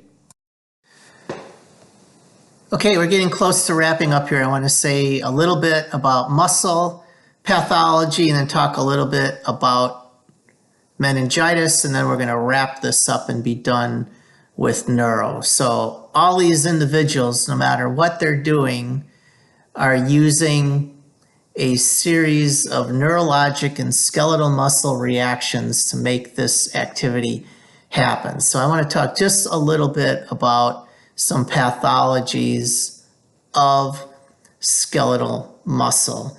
That photo on the lower right there. Geez, when did I take that photo? That was like 2012, 2013. Anyway, that was me and my son. That's when he was running cross country his freshman year of high school, and I happened to be out on the course watching it, and for a brief moment of time I was able to keep up with him, but he pretty much would just smoke my butt. I couldn't really keep up with him running. But when we went to Krav Maga courses and did that, I used to be able to clean his clock. So all right, he was faster than I was, but I was a heck of a lot stronger. All right, let's go on. Muscles here. All right, so now remember, when we're talking about skeletal muscle, muscle needs a neural impulse to contract, and that neural impulse initiates in the brain. Remember, it initiates in the motor homunculus. It comes down one of the motor pathways. One of the motor pathways that's important is called the cortical spinal tract. So it goes from the brain to the cord. That track from the brain to the cord is referred to as the upper motor neuron. So in an individual who suffers a stroke or spinal cord pathology, that would be involving the upper motor neuron. And then after the synapse in the cord, the peripheral nerve comes out of the spinal cord and then directly to the muscle and innervates the muscle. That's the lower motor neuron. So we want to be able to differentiate the upper motor neuron versus the lower motor neuron. From the brain to the cord, it's upper, and then from the cord out to the muscle, it's lower. The peripheral nerve is the lower motor neuron. So upper neuron motor pathologies of the upper motor neuron, up in the brain, classic would be things like stroke, brain trauma, brain tumors. Again, direct damage to the cortical spinal tract, direct damage to the motor homunculus typically results in contralateral opposite side paresis paralysis. Paralysis absent of muscle movement, paresis weak muscle movement. Upper motor neuron pathology usually leads to muscle rigidity, increased tone, and a very exaggerated deep tendon reflex. Individuals usually have spasticity, upward going toe on the brain reflex. And while they can develop muscle atrophy over time, more muscle atrophy is seen in individuals with lower motor neuron injuries. So here on this slide, contralateral, exaggerated tone, spasticity, consistent with an upper motor neuron lesion. So now let's start talking about the lower motor neuron coming from the cord to the muscle. And as that peripheral nerve comes off the cord through the body and gets to the muscle, it's going to innervate the muscle. That's what's referred to as the neuromuscular junction. So that motor nerve is going to directly communicate with the muscle fiber and form that synapse in the way that two neurons communicating with each other forms a synapse. So think of the end of that lower motor neuron as the terminal output region. In that terminal output region are going to be the vesicles full of neurotransmitter, and the neurotransmitter found at the junction between the neuron and the nerve, the neuron and the muscle, is acetylcholine. So this would be referred to as cholinergic. It's a cholinergic synapse because the neurotransmitter about to be released is acetylcholine. And it's the same type of mechanism. An action potential comes down, opens up calcium ion channels, calcium and the snare proteins come together, fuse those synaptic vesicles containing acetylcholine, and then acetylcholine diffuses into the synapse. Acetylcholine is then going to find its receptor on the muscle side of the synapse, and when acetylcholine binds on the muscle side of the synapse, that's going to initiate the biochemical events that's going to lead to skeletal muscle contraction. So this whole thing here is referred to as the neuromuscular junction. All right, so let's talk about denervation atrophy. What happens if you lose the lower motor neuron? So remember, the upper motor neuron is coming down in the descending tract like the cortical spinal tract. It's making a synapse in the cord, and the motor region of the cord is typically referred to as the ventral horn. And then off the ventral horn are going to come the motor roots to the peripheral nerve. That peripheral nerve is going to release acetylcholine to the muscle, to the filaments or the myofibrils. And if you lose that peripheral nerve for whatever reason, there's going to be a very rapid loss of muscle mass. And usually within a couple of months, there's going to be a highly significant loss of muscle mass due to loss of the peripheral nerve innervation. So something about that lower motor neuron and something about acetylcholine is trophic or nutritive to the muscle. If that is lost, if that acetylcholine transmission to the neuromuscular junction is lost, the muscle is going to very rapidly go through muscle atrophy. So here, take a look, you can see in the cartoon form the lower motor neuron going to innervate the muscle fibrils. That is a really cool histology picture of the lower motor neuron branching off and innervating those individual muscle fibers. So that junction again is the neuromuscular junction, and that is where acetylcholine is being released. And now we can see the difference between healthy muscle and muscle which is atrophying due to denervation. So on the left side, you got very healthy looking. There's two types of muscle, type 1 and type 2. So there's some histology of what healthy muscle looks like. And then if you look at the side with deinnervation, you're starting to see the collapse, the loss of architecture, and the degeneration of that muscle which has lost its lower motor neuron. So deinnervation atrophy, if you lose the lower motor neuron going to the musle is very rapidly going to get atrophy due to loss of that acetylcholine input.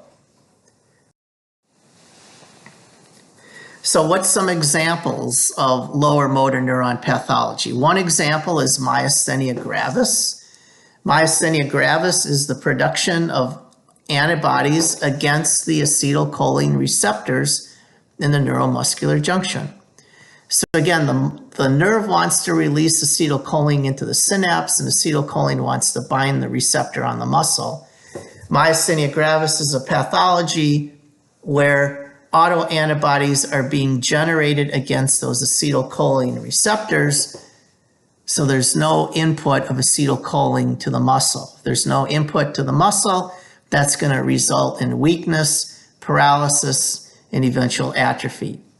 So fatigue and weakness, predominantly after exertion, is the initial clinical sign of myasthenia gravis. The motor effects can be on the body, somatic. The motor effects can be in the head and neck, again, cranial nerve bulbar. The thymus seems to be the organ which is responsible for the generation of these autoantibodies.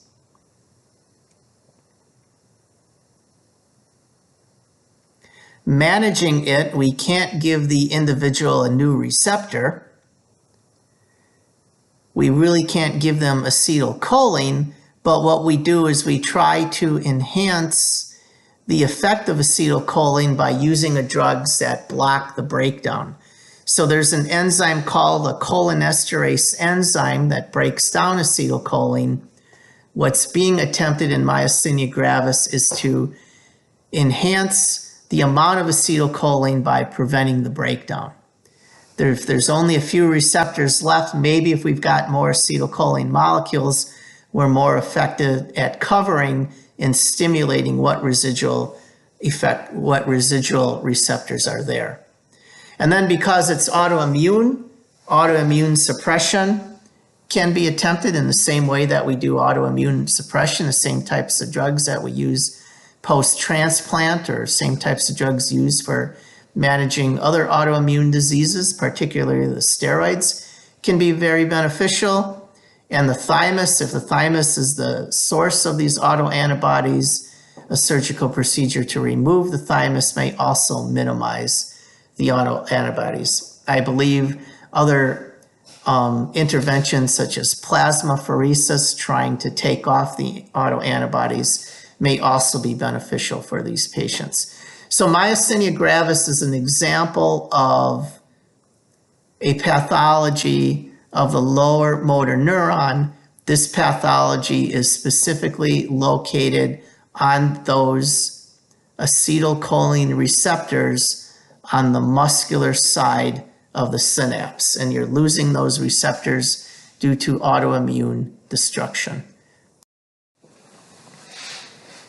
ALS, amyotrophic lateral sclerosis, is another loss of the lower motor neuron. In this case now, the pathology is not at the neuromuscular junction. The pathology is all the way back at the cord, on the ventral region of the cord.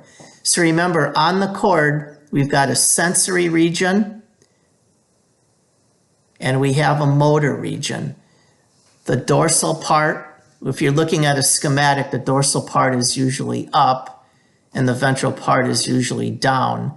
So the down part of the gray matter, that what they refer to ventral, that's the motor part of the cord. So pathologies that occur in the motor part of the cord, in the ventral part of the cord, is going to lead to motor pathologies of the lower motor neuron. So ALS, and there's a couple different forms of ALS, is destruction of the nuclei in the ventral horn of the cord, and that's what leads to the paralysis, the severe paralysis and atrophy of muscle seen in individuals who have ALS. So it starts with muscle weakness, about 6,000 new cases annually in the US. It can involve the cranial nerves alone. It can involve the somatic nerves alone, or a combination of.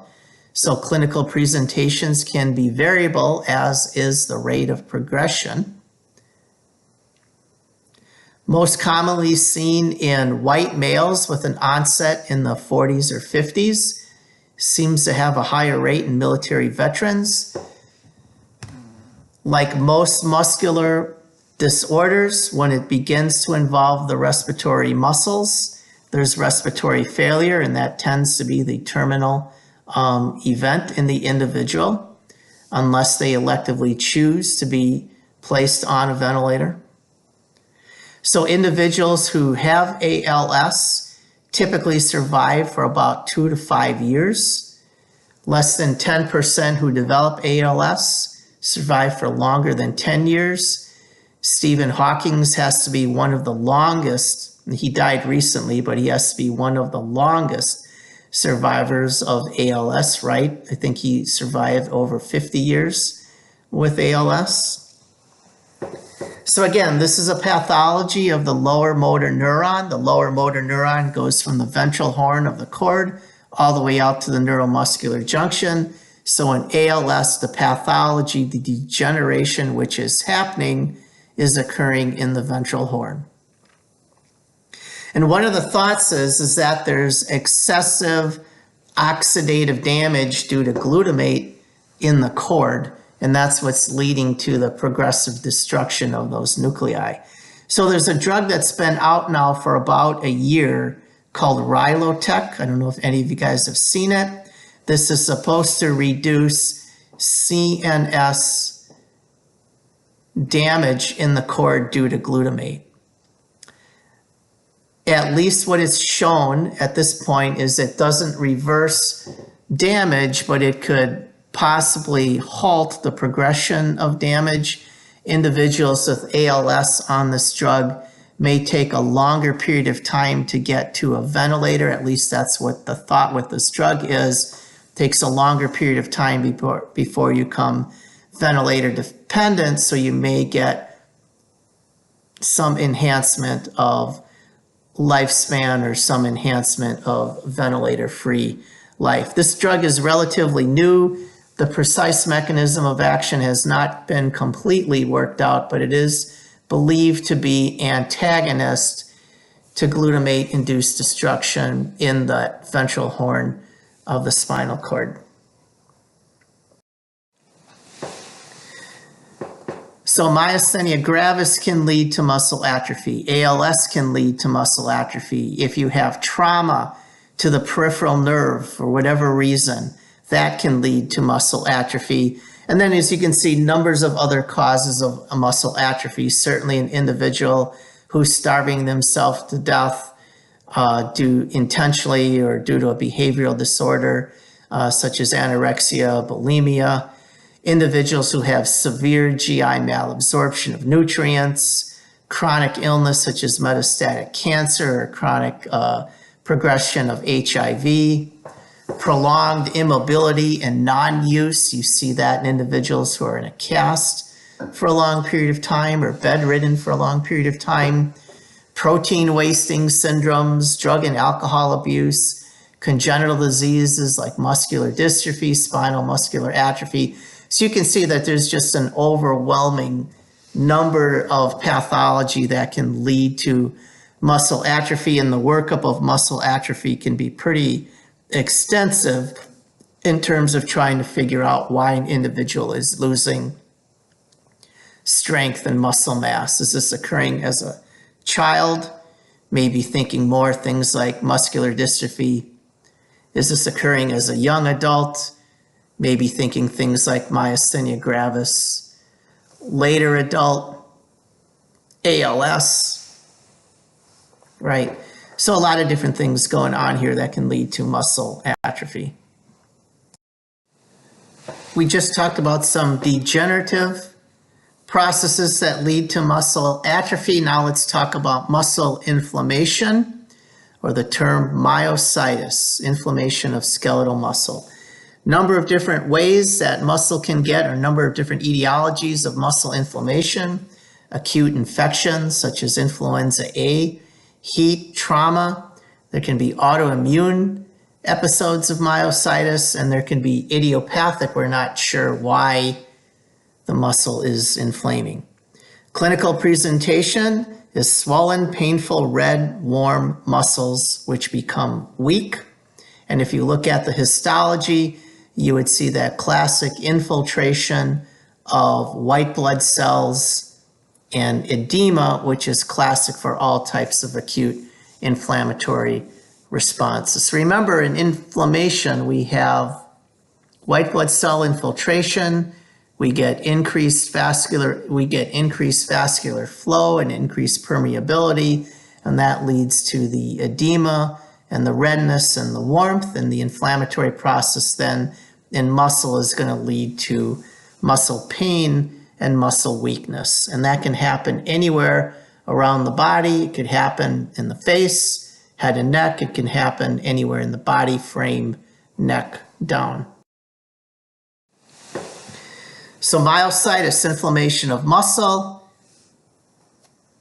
due to infiltration of white blood cells. Polymyositis refers to many muscle groups being affected.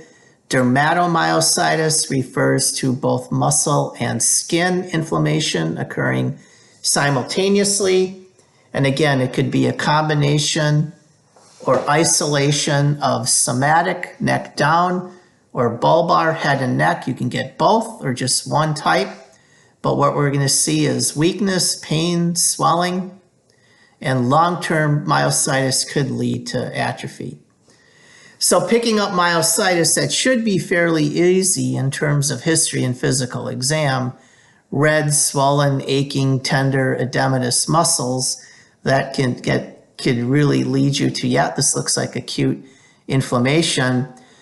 The more problematic thing is trying to figure out what's leading to the acute inflammation. So blood levels like CPK, AST, and aldolase enzymes, which are associated with skeletal muscle, when the skeletal muscle becomes inflamed, you would expect those serum enzymes to go up. So an individual with elevated CPK, AST, aldolase with swollen tender muscles, that helps you get to a diagnosis of myositis.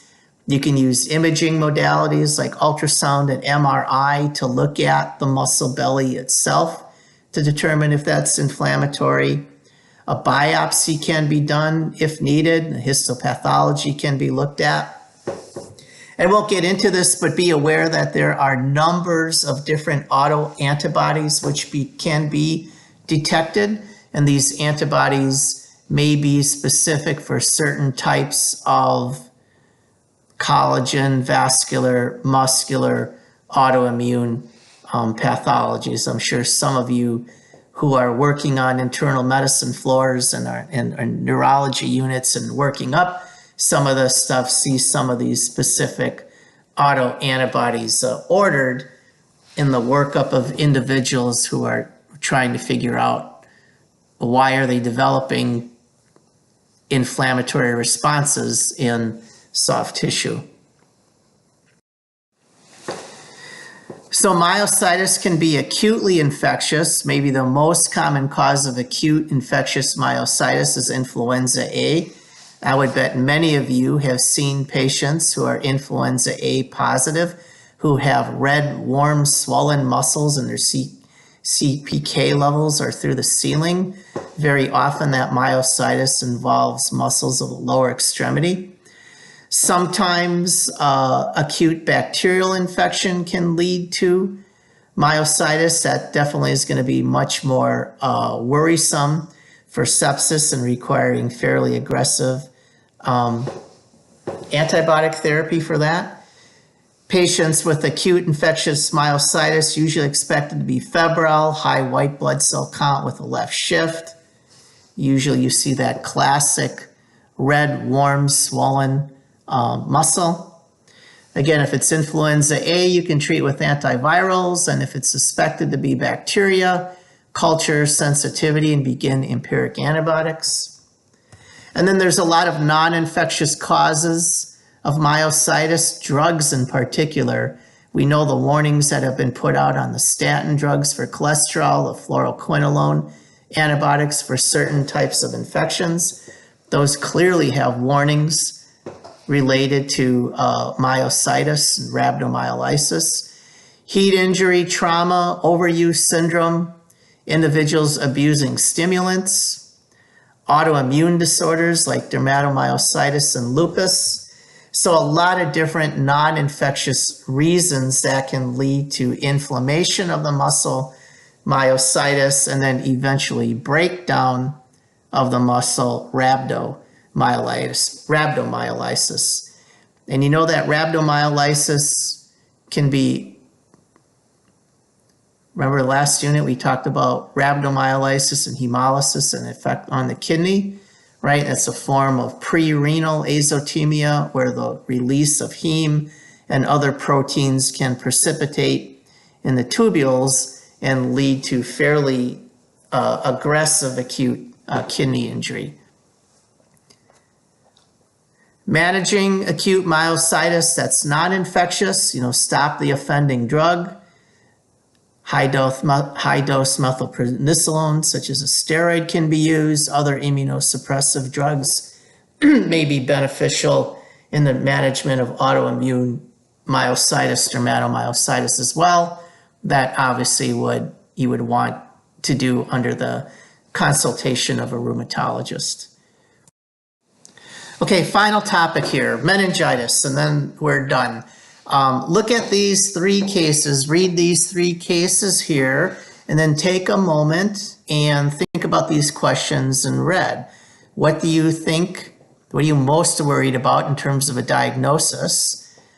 What do you think is the most likely organism for each of these three different age groups? How can you find an antibiotic treatment, the empiric antibiotic treatment for this? Who should have been vaccinated against their offending organism? Could meningitis raise intracranial pressure? Could meningitis cause seizures? What other supportive therapy do you need for patients like this? And should you isolate these types of patients? So I'm sure a lot of you right now could answer those questions based on your experience, but let's go really quickly through bacterial meningitis and then come back and then answer these questions in red. So remember the meninges. So from outer to inner, it goes dura, arachnoid, pia mater, intimately adhered to the brain parenchyma. We have a potential space above and below the dura, epidural and subdural. We talked about that with respect to hematomas, but then we have an actual space between the arachnoid and the pia mater, the subarachnoid space, and that is where we accumulate cerebrospinal fluid. So meningitis, inflammation of the meninges, is going to result in an inflammatory response noticeable within the CSF of the subarachnoid space. Meningitis, rarely do you see meningitis being non-infectious. Remember, all inflammation is not infectious and is not infectious. But in the case of meningitis, the majority of times that you see meningitis, it's going to be infectious. Virus, viral meningitis, bacteria, bacterial meningitis, and much less rare and usually only seen in severely immune-compromised individuals, fungal meningitis. But I want to focus primarily on bacterial and talk a little bit about the differences between bacterial and viral. The subarachnoid space is continuous around the central nervous system. The cord ends at L2. So below L2 is going to be some enhanced accumulation of cerebral spinal fluid. And it is below L2 where a lumbar puncture can safely be done. Obtaining cerebral spinal fluid, you don't want to go higher than L2 because remember the cord is up there. Cord ends at L2. So if we're doing the lumbar puncture at the L3, L4 interspace, L4, L5, then we got less likely ability to damage the cord. The cauda equina are there. I don't know what it is about the cauda equina. You can still damage the cauda equina, right? But it's at the cord that we don't want to induce direct trauma or hematoma, right? So we're going to do this lumbar puncture below L2. Cerebrospinal fluid, you've all seen it, I hope. It looks clear, translucent, not cloudy, not opaque. Sometimes there may be a yellow tone to it as opposed to being crystal clear. So normal CSF on the left, and then we can see a very purulent, opacified, cloudy CSF on the tube in the right. So as the pathogen invades into the cerebrospinal fluid, there's going to be an inflammatory response. The inflammatory response is going to consist of white blood cells, and it is the white blood cells which is resulting in the turbulence of the CSF. How do bacteria get into the CSF? Number of different routes: through the blood, the nasopharynx, the middle ear, sinuses, trauma, particularly facial trauma, trauma of the skull. Iatrogenic. It's been introduced via lumbar puncture or ventriculostomy, anything that's where a procedure is being done, where the subarachnoid space or the ventricles are being entered, has the potential for introducing bacteria. So lumbar punctures absolutely need to be done under the most aseptic conditions. Again, the viruses we're talking about, the pathogens we're talking about, viruses, bacteria, and fungal. What pathogen affects what individual is based on their age, their immune status, their vaccination status, and to some degree, what season of the year we're in. So viral meningitis due to influenza A, going to be more predominant in the winter. Viral meningitis due to some of these summer viruses like enterovirus, Coxsackie virus, more common in warm weather months. Same thing, West Nile, that tends to be a warm weather type of meningitis as opposed to influenza, which is definitely cold weather. Symptoms: fever, headache, neck pain, neck rigidity, irritability, altered mental status, vomiting, photophobia. So whenever you see this constellation of symptoms in an individual, you want to maintain a high index of suspicion. And if concerned of meningitis, then your way to confirm that is going to be by obtaining a sample of cerebral spinal fluid, looking for that inflammatory response, and ideally isolating the infectious organism. Neck pain and nuchal rigidity. So a lot of people complain of pain, stiffness in the neck. There is the Brudzinski sign and the Koenig sign. So flexing the neck brings the knees upward, flexing the legs causes neck pain or brings the head forward. Those are somewhat reliable signs, but not in infants. So in the very young, the absence of Koenig's or Brudzinski sign, the absence of nuchal rigidity is not enough to say you don't have meningitis. Infants can still have meningitis and be absent in those signs. But again, if you see them in a febrile individual with a headache who's irritable, that's kind of telling you, boy, we better be thinking about meningitis in this individual. Bacterial meningitis, now that's bacterial infection of the subarachnoid brain in the subarachnoid space and in the CSF. This can be lethal or have severe neurologic devastation if not treated aggressively. Individuals typically present with high fever, neck pain, headache, lethargy, irritability, vomiting, and signs of elevated intracranial pressure.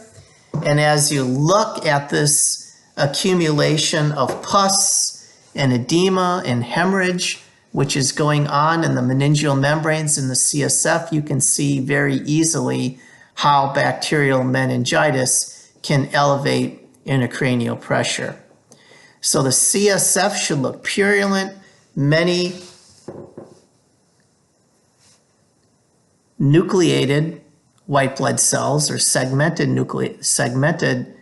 white blood cells, and ideally you should be able to see bacteria on the gram stain. Other descriptors of patients with bacterial meningitis, other than looking lethargic and irritable, some people say they have a toxic appearance to them, right? They're pale, they're diaphoretic, they just look like crap, right? Maybe a better way of saying that is they have a toxic appearance rather than charting they look like crap. All right, nuchal rigidity, meningeal signs, Koenig's, Brudzinski sign, right? Viral meningitis, the individuals may not look as toxic sick as bacterial meningitis. They still may have nuchal rigidity. They still may have some element of the meningeal signs. But now this is virus invading the subarachnoid membrane and CSF. When that viral infection also involves the brain, then it's referred to as encephalitis. So we can have viral meningoencephalitis, referring to the meninges and the parenchyma. Luckily, this often turns out to be self-limited. Many people are able to recover from this without treatment. Sometimes this can lead to severe neurologic injury and long-term sequelae depending on the virus and the immune state of the individual. Again, people can present very similar with headache, fever, neck pain, irritability, altered mental status, vomiting. Now in the CSF, we predominantly see a lymphocytic response. So we tend to see less white blood cells, and the white bloods that we see are lymphocytic as opposed to the massive segmented neutrophilic response that we see in bacterial meningitis. Other things that we can see in bacterial versus viral, the glucose content in bacterial meningitis can be fairly low and the protein content can be fairly high. You may see minimal effect of glucose and protein in viral meningitis. Viral meningitis, bacterial meningitis, both can happen year-round, but due to the predominance of bugs like equine encephalitis, mosquito-borne viruses causing meningitis, viral meningitis, encephalitis, West Nile, this tends to be a little bit more common in summer months. With the exception of HSV, herpes simplex virus, viral meningitis has no definitive antimicrobial treatment. But if it is herpetic, then you need to be fairly aggressive in antiviral therapy, particularly IV acyclovir. All right, the organisms, bacterial versus viral. In terms of the bacteria, we can separate them by age group. The neonate and the young, group B strep, E. coli, and listeria, from newborn out to 2 months of age. Child, Haemophilus influenza type B and strep pneumo. Teen and adult, Neisseria meningitidis and strep pneumo. Viral meningitis, common ones are those mosquito-bornes, like West Nile and the equine encephalitis. Measles can result in viral meningitis, influenza A, much less commonly rabies. And for individuals who are immune suppressed, got to think of some other organisms such as zoster, CMV, EBV, and herpes. Herpes viral meningitis, you should also add that to the neonate. We're always worried about newborn infants acquiring herpes from an infected mother, and then that herpes leading to neonatal herpes meningitis. So add herpes into the neonatal, but understand again, herpes is not bacterial, it's a virus. And then finally, take a look at the red stars. The red stars show you what we're immunizing people against. So the MMR vaccine, measles, mumps, rubella, immunizing against measles. The seasonal influenza vaccine, immunizing against 2 strains of A and 2 strains of B in the quadrivalent vaccine. We have the HIB, Haemophilus type B vaccine, which begins as young as 2 months of age for infants. And they receive a series of HIB immunizations up to 2 years of age. That's for Haemophilus type B. We have the Prevnar 13 vaccine for strep pneumo. And we also have a number of different vaccines such as Menactra and Bexsero for Neisseria meningitidis. So we got a lot of opportunities to immunize individuals against bacterial and some forms of viral meningitis.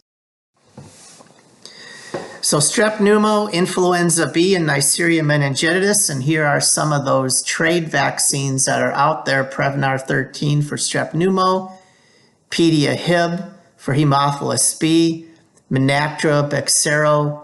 Bexsero is the newest vaccine marketed in the US against Neisseria meningococcus group B.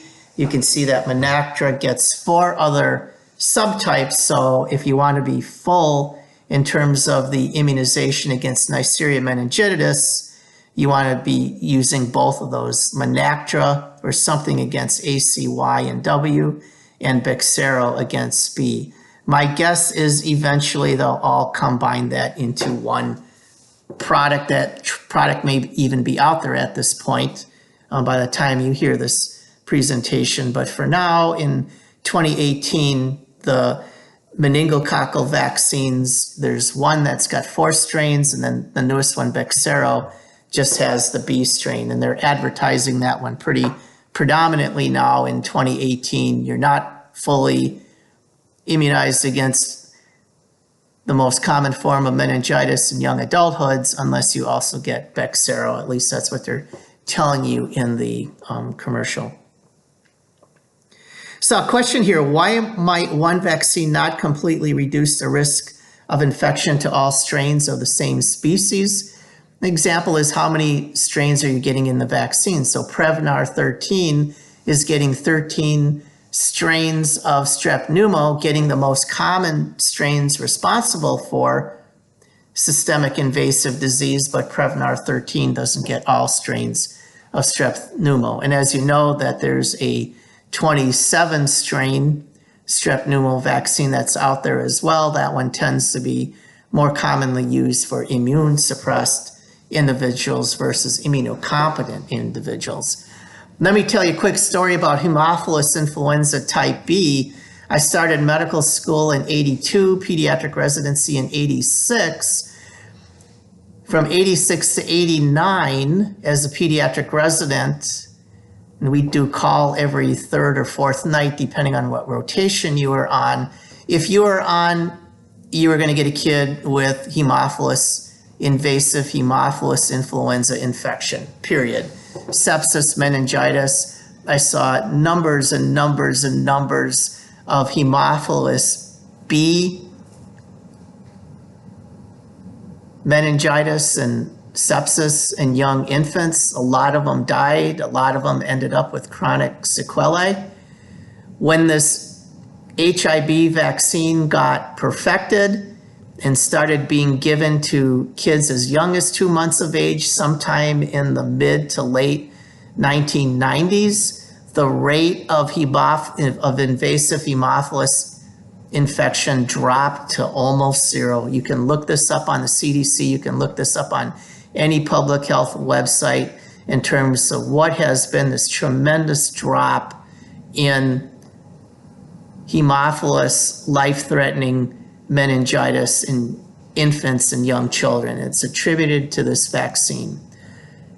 I went from a physician who used to see this pretty much every day on call to an individual who has not seen a case of this since like 1998 or 2000. I swear, people, I have not seen a case of Haemophilus influenza meningitis in 18 to 20 years because of the perfection of this vaccine versus something that I saw all the time as a young resident in early years of being an attending physician.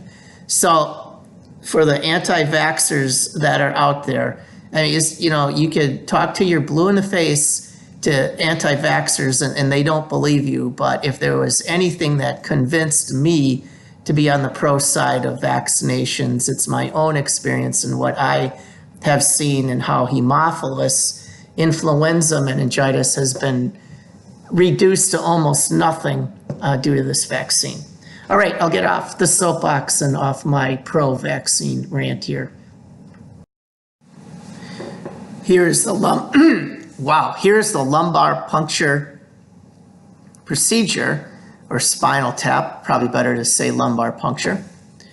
And that is the collection of CSF for diagnostic purposes. That CSF can be analyzed for cell count and cell differential, cell histology, glucose protein inflammatory markers, gram stain cultures, immune reactions, and DNA testing such as the polymerase chain reaction, which is a rapid means of detecting pathogen DNA rather than waiting 18 to 24 hours for the pathogen to be isolated and grown, just detecting the DNA in a more rapid reaction to give you an answer within a couple of hours of obtaining the sample. Again, you can see going between the spinous process into the L3, L4 interspace through skin, sub-Q, fascia, through the dura, and into the subarachnoid fluid, and then collecting the CSF with the bevel of the needle in the subarachnoid space.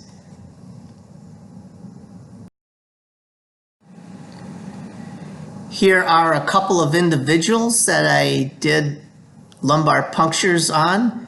Both of these are individuals, both were young adults with streptococcal meningitis, and you can see the purulent opaque fluid in each of those individuals. The one on the left got some red blood cells in there, so it's partially traumatic, so that's what gives that the red pinkish appearance to it. But pretty ugly looking CSF, right? You see that high opacity of CSF, you're probably dealing with bacterial meningitis.